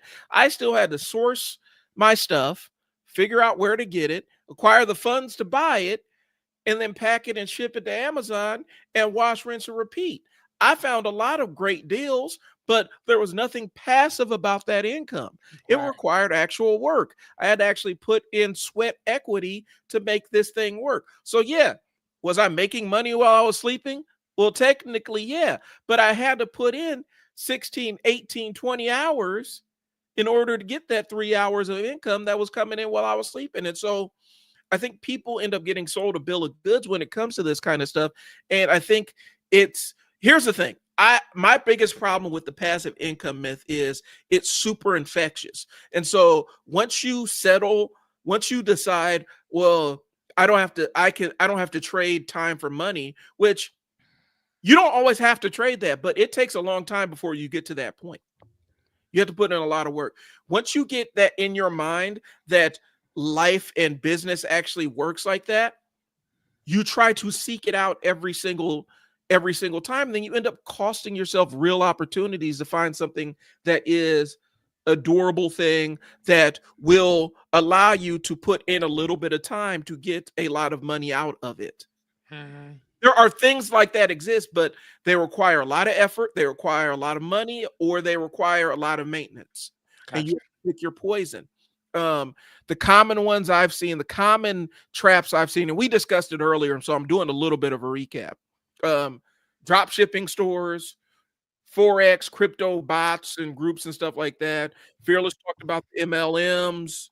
And these things do work, but they require effort. Oh, a lot of effort. Selling low quality digital products on autopilot. So I didn't touch on this, but there is stuff that's called PLR, right? Mhm. PLR is it's stuff that's not copyrighted, but it's printed like ebooks and stuff, where if you buy the license to it, you can just utilize it like it's your own. You can almost white label and use it like it's your own. Mhm. Yeah, you can make money doing PLR stuff, but you always have to spend up to buy stuff that not everybody else is using, and then you still got to edit it to make it fit what you need to do. Gotcha. Real estate, no money down, Airbnb arbitrage. These kind of things can work, but they still require a lot of effort. Fearless Right. talked about the affiliate marketing. Affiliate marketing, people make a lot of money affiliate marketing. You still have to build the audience and nurture the audience to drive and get them to trust you before they click on your link to do anything. Right. We talked about automated YouTube channels. YouTube's cracking down on it. And so there are all these different layers where there's somebody selling you the idea that you can make a lot of money by not putting forth any effort. And I guess my biggest problem with it, I think maybe it's even just a linguistic thing. I don't like the phrase passive income because it's never passive. Mhm. It's going to require money. It's going to require your time and effort. It's going to require resources to make this thing pop. There's nothing, even like people say, well, stocks are truly passive income. Are they? Because in order to actually get enough money to live off of as an investor, you have to put a lot of money in to the investment. Even if we're talking stocks, we're talking annuities, we're talking whatever, you have to put in a substantial amount of money, of capital, in order to collect the interest, and it takes a while for that to accrue. So yeah, it's passive in a sense, but you still had to make the money to put into it. Yeah. If you're a regular trader and not even a day trader, you still have to research your position. You still have to understand what you're putting your money into, and you still have to monitor it occasionally, or you need to hire somebody to do it. So it's not passive. You're investing resources into it. And so my problem with the passive income thing is, one, it affects people's mind state, especially if they're trying to build a business or do something on their own. It affects your mind state where you can get maximum leverage for low effort, and you end up down a rabbit hole of bullshit schemes. income, because even if you find one that works, it requires effort. Okay. So that's my spiel on it, and that's really what my biggest issue with the entire passive income thing is. Any one of these passive income things can actually be a fully fleshed out job. It can be a fully fleshed out business, but it requires the actual effort. And more times than not, people just hop from one to another to another to another to another, and they never invest the time to actually learn the rules of the game. And where they could have mastered one, they try to take all of them, and they just hop from one to one to one, and then they end up limiting what they limit what their outcomes are. They put a ceiling on it, if that makes sense. Yeah, it does. So then, what do you think about So what do you think about where the tariffs are going now?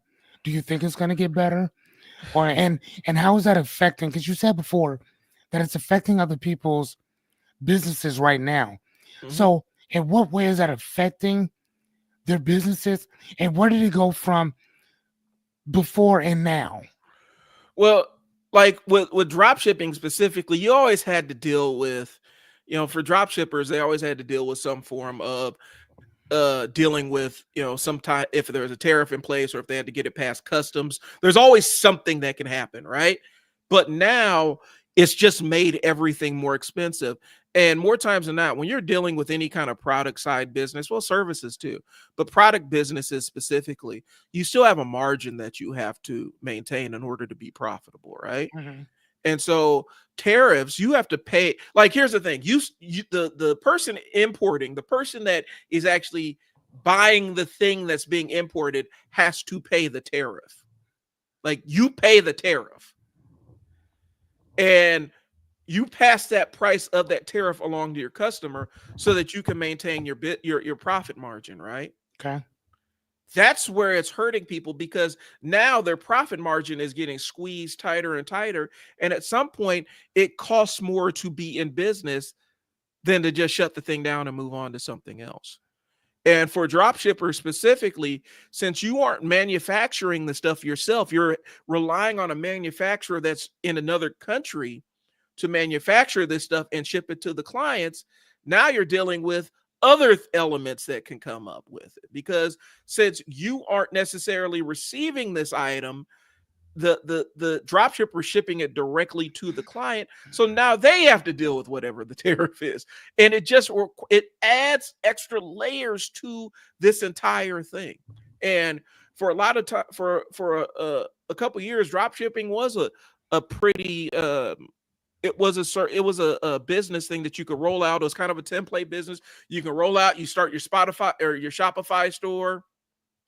You find a product, you source a product, you talk to the manufacturer, you figure out the terms, they send you some test items, you see if they work, you add your notes to see if they, you tell them, hey, I need this to work, I need this, make this alteration here. The manufacturer sends you another one. If it passes the gold, you put it on your website, and then people could order directly from your website. The manufacturer packs it and ships it to the customer, right? That's how drop shipping works. Well, now there's a whole nother layer of it, because now you have these tariffs in place, and you have to figure out how these tariffs are going to get paid before you can gain access to the thing that you're trying to ship. And then you need to figure out, if I'm paying an extra 5, 10, 15%, what does that do to my profit margin? Because I still have to be able to order more of these things. So it's not just making the money. I have to be able to pay the manufacturer to make more of these things. And at some point, there's a tipping point where it's like, okay, my profit margin's been eaten up so much through customs, through tariffs, through shipping, make sure the manufacturer gets their chunk. This thing is no longer profitable. There is no margin in this for me at all. And then you shut down business. And then you're done. Then you're done. And yeah, you could do it locally, but you've invested so much time and money into playing the drop shipping game that you don't have any resources to go find a manufacturer domestically. And more times than not, domestic manufacturers are going to cost more. So now you have to figure out, okay, so how do I make a margin for myself with having to pay the manufacturer more every single time? And so for people that got sold the bill of goods that drop shipping is this magical turn your brain off button, a lot of people watch their businesses evaporate overnight. Hmm. And it's not the first time. Like, it's not the first time internet businesses have gotten destroyed overnight. Google, when Google changed their algorithm in the early or in the mid 2000s, I think it's like 2008, 2009, 2010, might have been 2011.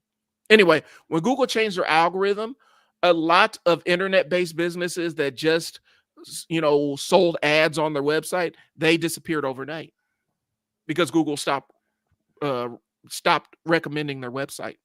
Just disappeared overnight. Just like that, it's gone. So your whole entire business gone. Gone. Just no longer exists anymore. And it a lot of business owners who were making tens of thousands of dollars every month, now all of a sudden they're back to square one. And all of it had to do with the fact, well, I have this passive income thing set up. And I guess maybe the lesson is, yeah, if you want to lean in and play the passive income game, feel free.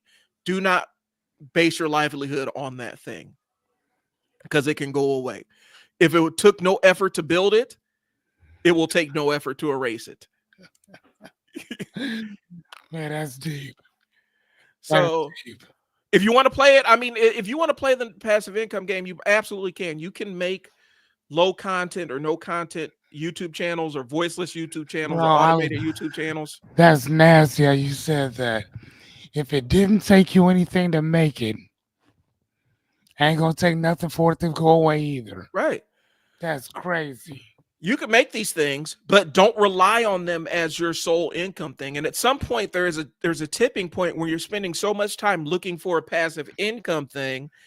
You spend so much time looking for your next passive income thing, as you could have taken those hours and found something that wasn't as passive that could have made you the same amount of money or more. You could have invested that time in something that's non-passive income and made more money. But you just keep hopping from one to another, and expecting that free bag. And even if you magically find that free bag, other people will find that free bag of money, and it becomes a law. It becomes diminishing returns. Right. So that's what we're saying about passive income.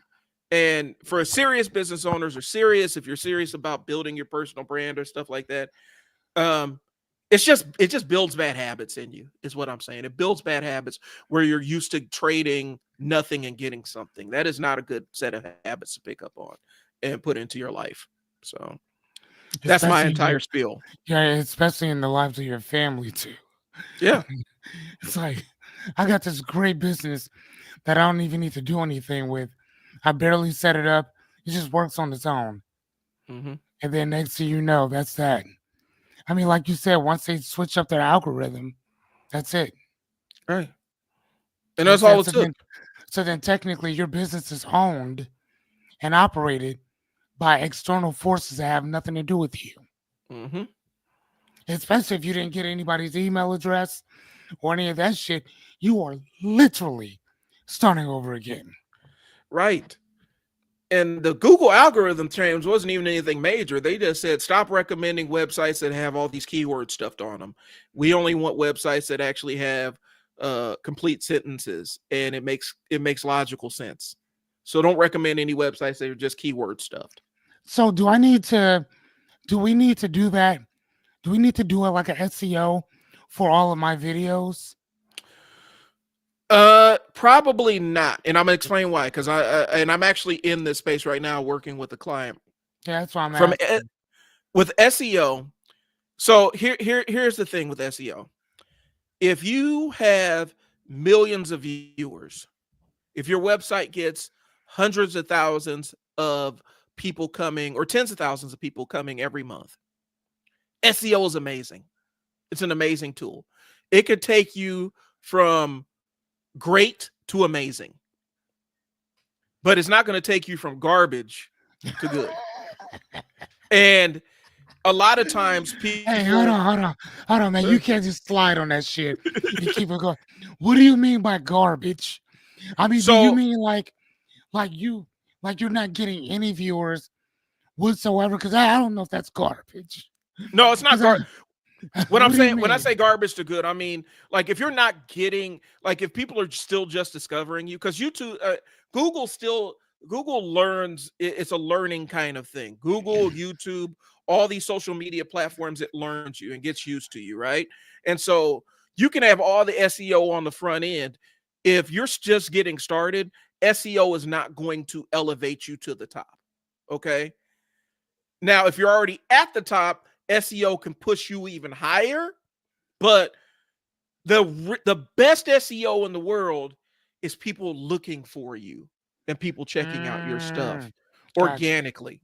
And so Like and looking for you yeah, or looking for those keywords. they're looking That's for there's a difference. they're looking for your content For specifically. you So specifically. yeah.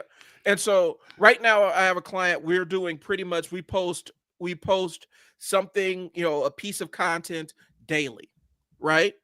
And he has a pretty good audience on other platforms, right? And so we leveraged the audience that he built on one of the platforms and started adding a written piece to it, where it's written content and all it is recapping the content that he's creating, the podcast that he's creating, but it's just recapping each episode. So we put a written component to it. Okay. That skyrocketed his SEO and skyrocketed traffic to the affiliated websites. And we didn't pay for any ads. We're not paying for SEO or anything. It was just making it so that people are looking more at his stuff. So the first step to optimize something for SEO is to get eyeballs on it. That's the first thing. But SEO will not bring you new eyeballs if you're not already having a steady flow of traffic. Okay, I got you. And so the way you're doing it now, Fearless, is pretty good because you're having a consistent live stream that you're on every night. People tune in, they interact and everything. And so on Facebook knows that. Facebook knows you're doing the live stream, and it's going to send traffic to it because it's a high quality thing that people are seeing. They're emphasizing live video on Facebook anyway. And so now they're going to open up the gates to send you more and more traffic now that they've seen you're consistent. That's the best SEO that you're going to find. Changing a keyword here, changing a keyword here. That is like the extra chives on top of the potato. Like you don't always need them, but they just add that little to it, that umph to it. So I'm saying that to say this, and I've talked to my boy Les. Matter of fact, one of these days we might bring Les on here. Sure. He runs a design agency. He designs websites, it makes graphics and everything. And that is one of the biggest fights he has with clients is they think that they buy a website that they buy a website from him and they put it up online and magically it's supposed to bring clients in. And then magically, well, if I put SEO onto the website, now magically clients are going to find me. And SEO don't work like that. You still have to have people coming to your website organically looking for you. And SEO is not going to deliver that all the time. Okay. And think about it like this. It's a numbers game, right? How many businesses are on Google? On Google? Yeah. Hundreds of millions? Yeah, it's an incalculable number, right? In your industry, in your specific industry, you are fighting to be at the top. You paused. Yeah. You paused for a second. Okay. I said hundreds of millions. Yeah. You said what? It's an incalculable number. Like it's hard for a human brain to wrap around there. So what you're doing, I can imagine. What you're doing with SEO, the SEO game is this. I want to be at the top of Google search results whenever somebody's looking for a specific thing, right? I'm optimizing the search engine optimization, SEO. I'm optimizing the search engine to show my stuff at the top of the page because most people, they never go past the first page on Google, right? So I want to be in the top of those rankings on the first page. Now think about how many businesses, if you're a carpet cleaner, right? Think about how many carpet cleaners there are in the city, in your city specifically. Yeah. You're trying to use SEO to move to the top of those search results organically, where Google says you are the number one carpet cleaner that people are looking for in this city. Okay. that's an expensive game to play for SEO. Okay, especially if you're trying to do it organically. Now, if you want to put money behind it and actually run an ad, then your ad will be at the top of the page, and people will see that as an ad, but it will be up at the top of the page and ready for people to click on anyway. SEO is a long man's game. SEO requires that your website has a reputation built up, that your website has been in existence for a long time, that people are going to your website and staying on your website and actually clicking the other buttons to book services and stuff. So there's a lot of elements that go into the SEO piece of it.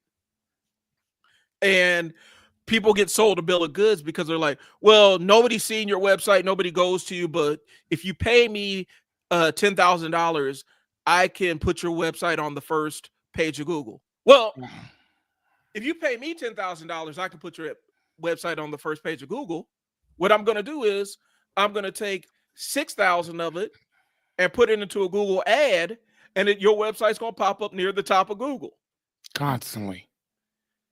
Because you just bought it. Yeah, I just bought the space. You bought that space. Right. Okay. Now, are people going to organically find it? No, it's going to show us an ad on Google, but it's still going to pop up near the top of the search results. And for a lot of people, that don't matter. They're on Google searching for an answer. So they're going to find it. But a lot, it took for Coach Mo Athletics, it took a long time to optimize that website for SEO. That website's been in existence for 10 years. Right. It has a reputation. It's had millions of people go to that website. So it has a high reputation with Google. And so now it's optimized for that search engine. So I can play the keyword game. Right. And I can start ranking for keywords. But that's kind of going by the wayside. It's only a matter of time before Google says, okay, we're going to shift this from being keyword based to interest based. And we're going to show you things that we think you're interested in, because that's kind of what the AI thing is doing anyway. Got you. So, and it's a lot of jargon to say, save SEO for when you have a lot of traffic and a lot of eyeballs. Don't think that you can invest in it. Don't think it's a shortcut that you can buy some SEO and jump the line. It doesn't work like that. Okay. And there's one more thing I'll throw in there, Fearless. When I say reputation, so high reputation websites, Facebook's a high reputation website.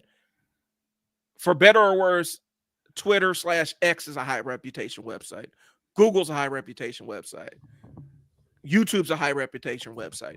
These are websites that have a lot of traffic and people stay on for a long time.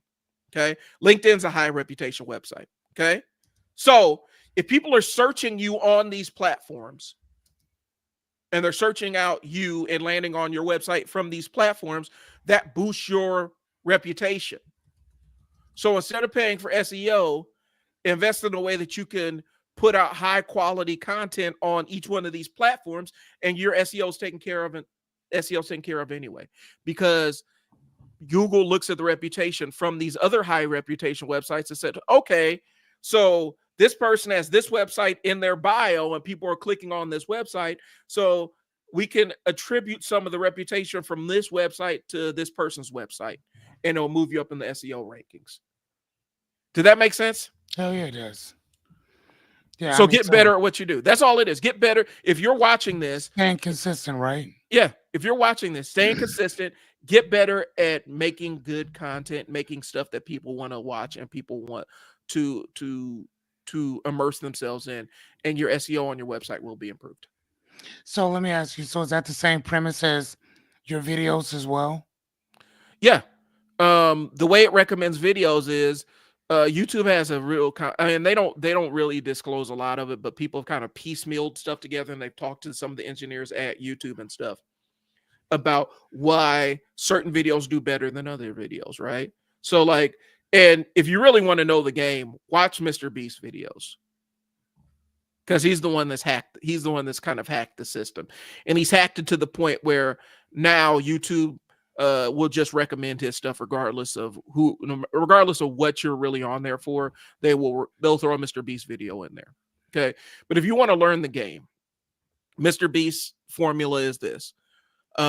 He states the premise of the video. He states the promise that he's making at the video. And then once they get past the intro, they start showing you the promise as quickly as possible. They start delivering on the promise as quickly as possible. So he'll say, I have a big, huge shredder, and I'm going to drop a Lamborghini in this shredder. See what happens when I drop this Lamborghini in the shredder. And then when the video actually starts and gets into the content, he starts building up to dropping the Lamborghini in the shredder. So you're actually getting to the payoff piece of it quickly. So, okay, so say that one more time. So the first part is what? The first part is the premise of the video, and then it's the promise. So if you deliver on that promise or show people that you're going to deliver on that promise as quickly as possible on a YouTube video, there's a good chance your stuff is going to rank up a lot faster. But but some people have other ways that they've managed to hook people, whether it's good storytelling, telling a compelling story, or if it's a really urgent problem and they're able to solve that problem on the video. If all you got to do is watch the video, it will solve your problem. That's another way. So there are multiple ways, but if you really want to figure out how people create those videos that go viral and hook people, watch Mr. Beast, because he has it down to a science. All the way down to how he utilizes thumbnails and all the other stuff. And I know people don't know who Mr. Beast is. This man's videos get more views than the Super Bowl every time he drops. Every time he drops. And for me, it's the most insipid content ever. I have 100 people standing in a circle. The last person to remain in this circle is going to get paid $10 million or something like that. And then you watch it because the people are standing in the circle, and then Mr. Beast comes and offers them, you want a Lamborghini? Here's a Lamborghini. All you got to do is step out of the circle. People step out of the circle, get their Lamborghini. And that's the kind of content that he creates. Right. It sucks you in, but it's entertaining, but it's not necessarily informative. It's entertainment. Okay. But there are other ways to do it. I love that word you use, insipid. I had to look that up. It means it lacks flavor. It's tasteless. It's flavorless. You know me, I love words. Right. I was like, oh, I haven't heard of that one. That was a good one. Insipid. Okay. Well, here's the crazy shit about Mr. Beast, though. And I know I'm off on an ADHD rampage right now, but the crazy shit about Mr. Beast is Mr. Beast has leveraged this entire thing into a whole nother array of businesses. Television productions. He has his own shows on Netflix now, and the Mr. Beast Burger, which is basically those ghost kitchen kind of things, where not bad either. The fries suck. Yeah, but the burgers are fire. And you know where those burgers come from? They come from whatever Chili's or Applebee's or whoever else. Yeah, that's what it is. Yeah, yeah. I've ordered them enough that I can tell you that they're very good. Yep. The fries suck, but those burgers are fantastic. And so Mr. Beast has such a strong platform that all he has to do is introduce a product that he's launching, and it's going to do millions and millions of dollars. That's how big in it. So he's basically like a Caucasian male Kardashian. Yeah. And it was interesting to watch him at the NBA All-Star game, because I'm sitting there watching him, and he's on the floor with all these other, multi-millionaires and stuff. And it's like, Mr. Beast, his net worth is more than most of the people on the court right now at the NBA All-Star game. He's surrounded by millionaires. He's worth $500 million from YouTube. Doing insipid videos. I'm going to drop this Ferrari into a big shredder. What was his first video? I'm going to sit here and count to 1 million. And he recorded himself counting to 1 million. That was one of his early videos. So kind of like Macaulay Culkin. What's it? Macaulay Culkin? Macaulay Culkin. When he was sitting there eating that fucking piece of pizza. Yeah. Like 20 years ago. He didn't say nothing. He just sat there and ate a piece of pizza. That was it. Yeah. That was the video. They got millions of fucking views. But here's the thing. He said, I'm going to count to 1 million. And he did it. He delivered on the promise. So that's why people watch the video. Who gives a fuck, though? Okay, Obviously, somebody does. right. I'll sit there and watch videos of people dropping molten lava, like molten metal on things, or we take a red hot copper ball and drop it on stuff. I'll do that just passively scrolling. I'll watch people do, build cabinets or reassemble engines or all these things that I have no intention of ever doing myself. Right. But on some level, it's fascinating to me. The thing is, for business owners, and I wanted to give this to our audience, the thing that you think is boring about your life, the knowledge that you have in your head, is fascinating to somebody else. Yeah, that part. You may think it's boring. You may be an expert on PVC pipes and plumbing. And somebody's gonna love that. I'd watch it. Yeah. Not gonna lie. I'd rather watch that than somebody putting a Lamborghini through a fucking shredder. Just saying. One of the best channels I've ever seen is this guy. And all he does is like small appliances. He talks about how these different how great these small appliances are. Like he had an hour-long video about how dishwashers work. I'd watch that. And he okay. Oddly enough, I would watch that. If you want one that's gonna bend your mind, there's a video that he did, and it's talking about why the color brown does not exist. He did an hour-long video on it. And me and my kids, and I even got my wife into it, we were sitting there kind of enraptured by this video because he's talking about why the color brown doesn't exist. It was fascinating. It would seem like the most boring, pedantic kind of thing in the world, but it talked about a lot of systems and things that we were not aware of, like LCD lights and how monitors are built, and how most things have the three basic colors. Yep. And how everything's a mix of those three basic colors, right? It was fascinating. And for business owners, the lesson in that is the thing that you think is so boring about your life, or not even business owners. You could be a tax accountant somewhere. You could build an audience. I've seen a tax accountant literally in real time build an audience for themselves, talking about dry stuff, about taxes and accounting. But that's just not boring. Yeah. That is not boring at all. But in his mind, in his experience, this is just basic knowledge that he has, that he shares. Yeah, for sure. It may be something that's fascinating to him personally, but it's not new information, is what I'm saying to him. And for a lot of people, you have this specialized knowledge in you, but you think it's so boring that you won't even give it a shot. You won't even get online and talk about it. You got to have an inspiration. Right. Something that's to inspire you to get you up. For me, it was this. 15 pizzas, 15 days, 15 minutes. Yep. Now we're at, I think Jessica and I were talking about it last night. She said, dude, if you think about it, because I said I at least have 25 hours worth of content. She said, no, you have somewhere around 50. Right. 50, because she's like, you do an hour and a half at night. Not even mentioning the stuff that you and Brian do. So when you sit down and you think about that, and she said a couple of your videos go past a couple hours. Mm-hmm. So she's like, no, you have about 50. And I ain't even think, I'm like, man. So by the time I get to 100 episodes, I should have 150 hours, almost 200 hours out there. Mm-hmm. You know what I'm saying? And that's my objective, to get to 100. And it wasn't just, and when people ask me, why 100? I'm like, simple. Because on a TV show, when you get to 100, you get to syndication. Mm-hmm. That's why I wanted 100 or whatever. And that's the reason why when I started, I just was just going to talk and whatever. Now everything I do is based on season 1, season 2, season 3. So I think like right now we're on season 3.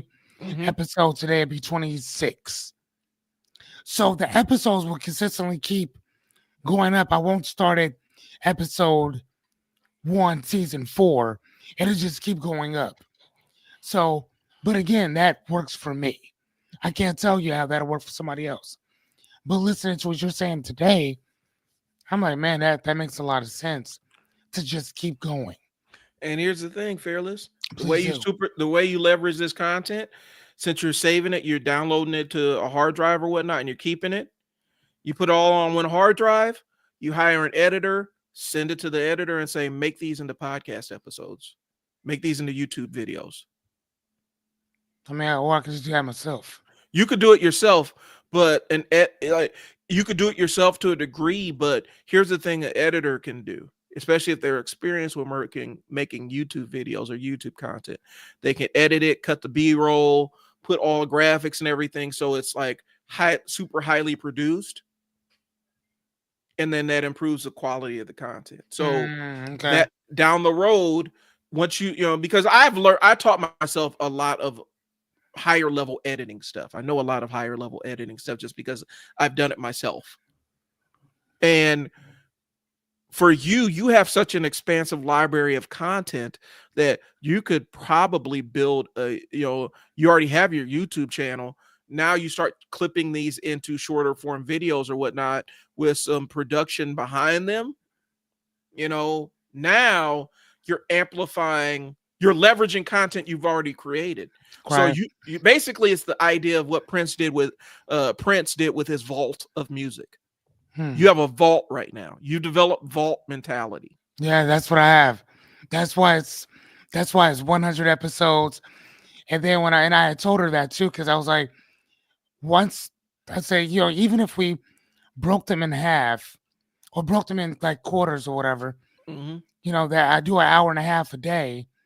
So if you break them into threes, I mean, basically that's 300 episodes within that time. And if you break them up even further than that in clips, you probably have 500-600 clips just in that alone. So, and that's what I was telling her. Like, my whole objective right now is to build. And this is that going back to what you were talking about before, to kind of wrap everything up, is that passive income. Right. This is how it starts. Right. You put in all that work now. So then the work can actually kind of start once we're splitting them up, breaking it up, and then you can push all that shit out. All the stuff that I'm creating right now will pay years in advance or years later on down the road. Right now, they're not paying me shit. Could care less. I just want to get it out. You know what I mean? So that's my objective. Right. So to do 100 episodes, number one, because I said I would. Number two, because it scared me just the idea of getting on here and doing that. Very nervous for me. Very nerve-wracking. Now, man, please. Let's go. Well, and you're a behavioralist. You understand this too, but there's a concept behind it, right? For human beings, especially when we're talking about passive income. For human beings, if you add time as an element between cause and effect, people have a difficult time associating the two things. So if you separate an action from the reaction and you put time as a variable in there and spread it out, people have a very difficult time linking the action to the reaction. And so that's why we believe it's passive income, because we end up forgetting all the work that we actually did on the front end to create this thing. And then we start reaping the benefits and we talk about, well, that's passive income. Well, it's not passive. You put in a lot of work to do this. You put in a lot of work to do that. And a lot of people disassociate those two things. You have to put in the hours, put in the grind to reap the benefits down the road.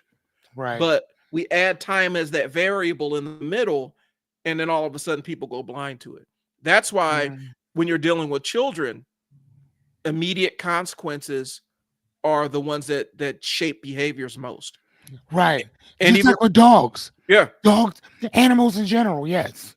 And even when you get to teenagers, this is the biggest fight I used to have with parents. I had big fights with parents about this. I said, you can't ground him for a month. No.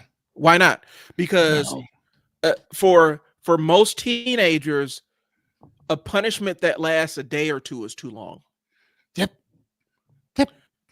Because they will Yep. forget. And the thing that parents don't understand is children, even teenagers, are more adaptable than we are.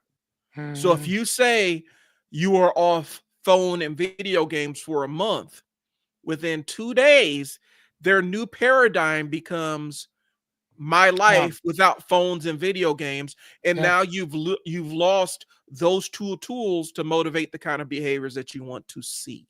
Because anytime that you start doing that, and you say, "All right, give me that phone," Uh, all right, cool, and then they start getting used to just not having it. right. But then when I need to call you or this or the other, you ain't got your phone because you keep taking it from me. And now it's to the point I don't even ask you for it no more. Go ahead and keep it. Right. And then you like you said, you lost that stranglehold. It's like, oh shit, he doesn't care anymore.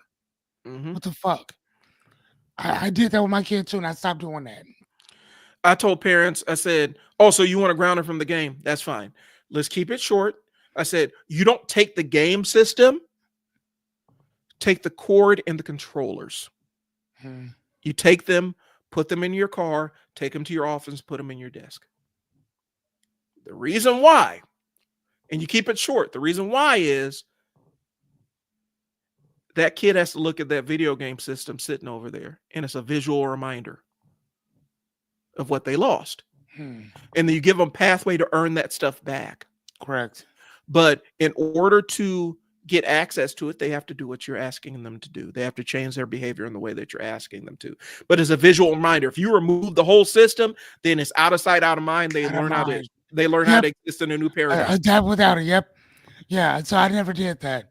We can't. I never even took the cords or nothing. I left it in there. Don't touch it. I told parents, So you got a couple days, sir. yeah, That's I told parents, get one of those apps that you could control your kid's phone from your phone, and then you just shut off all the fun things on the phone. They have their phone, it's in their pocket. They just can't do the stuff that they want to do with it. Mhm. And now it's more powerful than you just taking the whole phone, Yes. because they have the reminder of the weight of the phone in their pocket. Oh crap, I can't do it.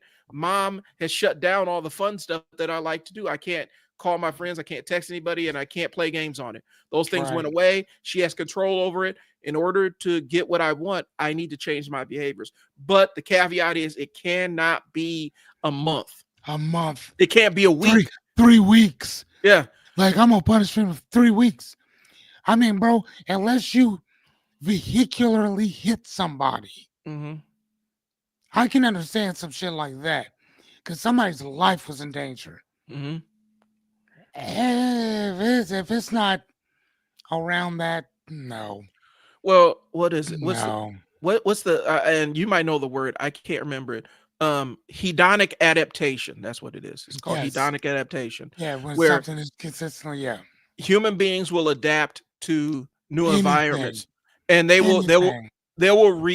return to the same level of happiness after a certain amount of time. So you put people in jail, it sucks. It absolutely sucks. You put somebody in prison, it's detrimental to their life. Eventually they will revert to the same level, their basic normal level of happiness. Now it's in jail, so there are caveats to it, but they're going to revert back to it at some point in time. That's what Yeah. happens with lottery winners. They win the lottery, they win $100 million, and it's great for a 3 couple of months. weeks. For 3 months. 3 months. And then your body you automatically switch back to normalcy. Everything happening for you is now normal. 3 months. Yep, you revert back to your normal amount of happiness. So if you are an unhappy person to begin with, you're going to revert back to being an unhappy person once you get that money. And we forget about that stuff. And that's what that's one of the things, that's one of the lies that passive income kind of tells you is you end up removing the cause from the effect. And then you wonder why you're in the same place. Because if you have no work ethic before, and then you take a bunch of passive income hustles, you're going to be that same person with no work ethic. And when the passive income stops working, then you're not going to have any work ethic. So, all right, y'all. We're about 2 hours in. This has turned into a long show. And so we're going to wrap up. I'm going to start the recap, and then when Fearless is able to rejoin us, then we'll finish out. Recapping.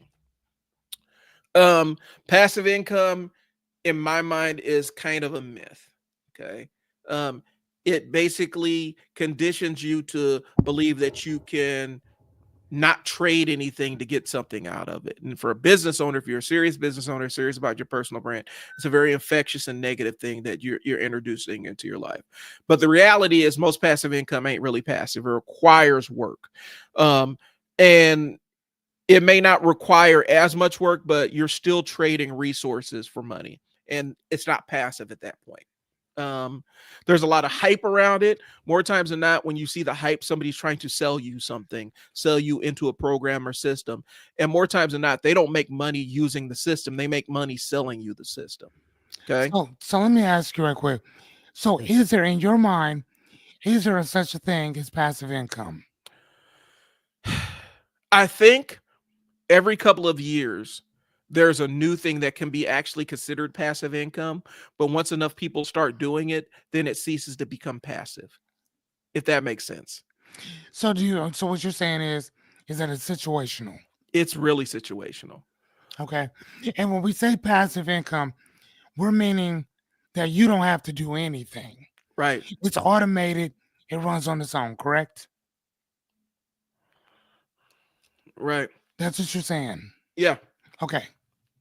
So for me, I think it's kind of a misnomer because it still requires resources to make the thing pop off. Even if you find one that's perfect, it's still going to require resources of time. Okay. It takes years sometimes to actually build real passive income. It takes accumulation of money to build passive income.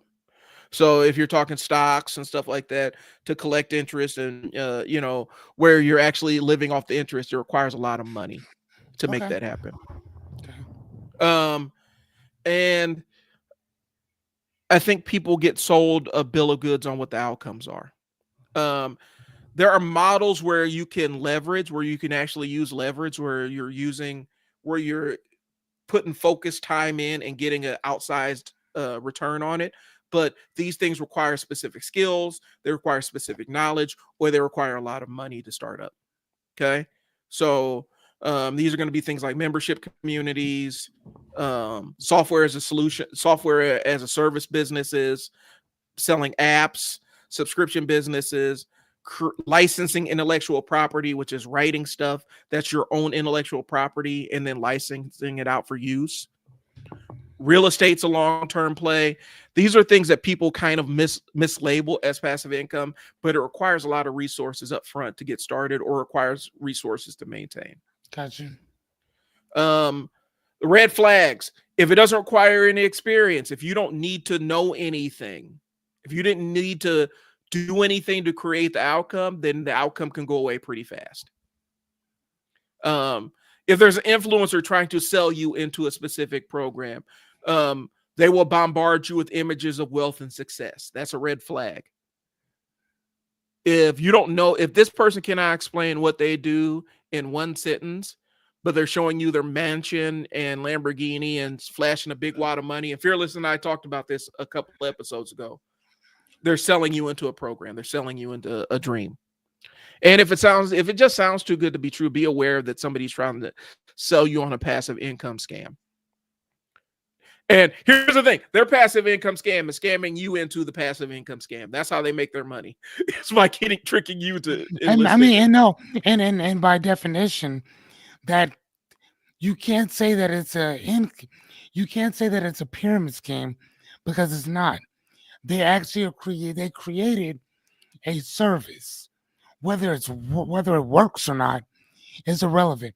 When I create every night, that's a product. The service is my coaching. The product is a presentation within itself. Right? Right. That's proprietary to me. That's my stuff. Okay? So again, the service is teaching you how to use it. Right. Helping you implement it. That's the service. But I have a product that I have. And that's the one thing I never had before was the product. Mm-hmm. Now I do. Right. And by the time we're done with this whole thing, I'll have a minimum of 150 hours worth of product for you. Yeah. That's crazy. You know what I'm saying? Like every single day, bro. Like you understand me? Come on, man. 100 and well, what do we do? We 1.5 every day for the most part times 7. That's 10 hours times 3.5. So that's 320 hours. 320 hours per month. And we're doing this for what? Hold on. Actually, we'll just say pop times 100 days. Mhm. Okay. So that's what is that? That comes out to 150 hours. No, that's not right. No, that's right. 150 hours, technically plus. So there'll be 150 hours, about 200 hours worth of shit Mhm. from me. That's my product. See? That's my product. And that'll be the shit that I get paid for. That'll be that so-called passive income that we're creating now. Even right now with what we're doing right now. This will be passive income later on down the road. Right. Because we've already done the work. We're putting in the work now. Putting in the work at this present moment in time. So And I mean, this is 2 hours. You break this up into 15-minute segments. You got 1, 2, 3, 4, 5, 6, 10? Yep. 10 different segments that you're watching? Come on, man. Come on now. Right. From just one thing. Because y'all ain't going to sit and watch the whole fucking thing all at one time. Who the fuck's going to do that? They'll binge it, and they'll binge it, and that helps us out even more. So, but we're okay. And you mentioned it. We're 2 hours in. Let's wrap this thing up. Passive income is bullshit. You still got to put in the time and resources to make the thing pop off, y'all. That's the crux of everything that's been said today. Okay. Got to put the work in. Yeah. No, without the work, there's no credit. There's no shortcuts to it. You gotta put the effort in. And so the Trial and Error podcast is about trying out stuff. If you want to play around with it, go ahead and try out do the trial part and then receive the error. If you want to flip a passive income strategy into a long-term business, it's going to require some real focus and knowledge. And trial and error. But thanks for tuning in, y'all. I appreciate y'all. Fearless and I haven't figured out what we're going to be talking about next week, but we'll get to y'all. We'll figure it out. And check us out on all our socials. Like, share, and subscribe if you're not subscribed to the channel. We appreciate y'all's time. I'm Brian.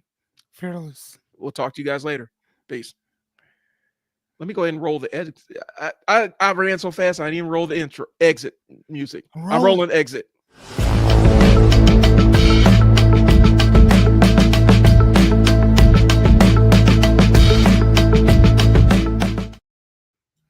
Said roll it. We're rolled, and I think you didn't even hit the damn button. I did hit it. We're frozen. We're hung up here. Stay. It's not letting me in the stream. All right, here. Let me try mine. I'm okay. I got it now. It was hung up on something. In stream.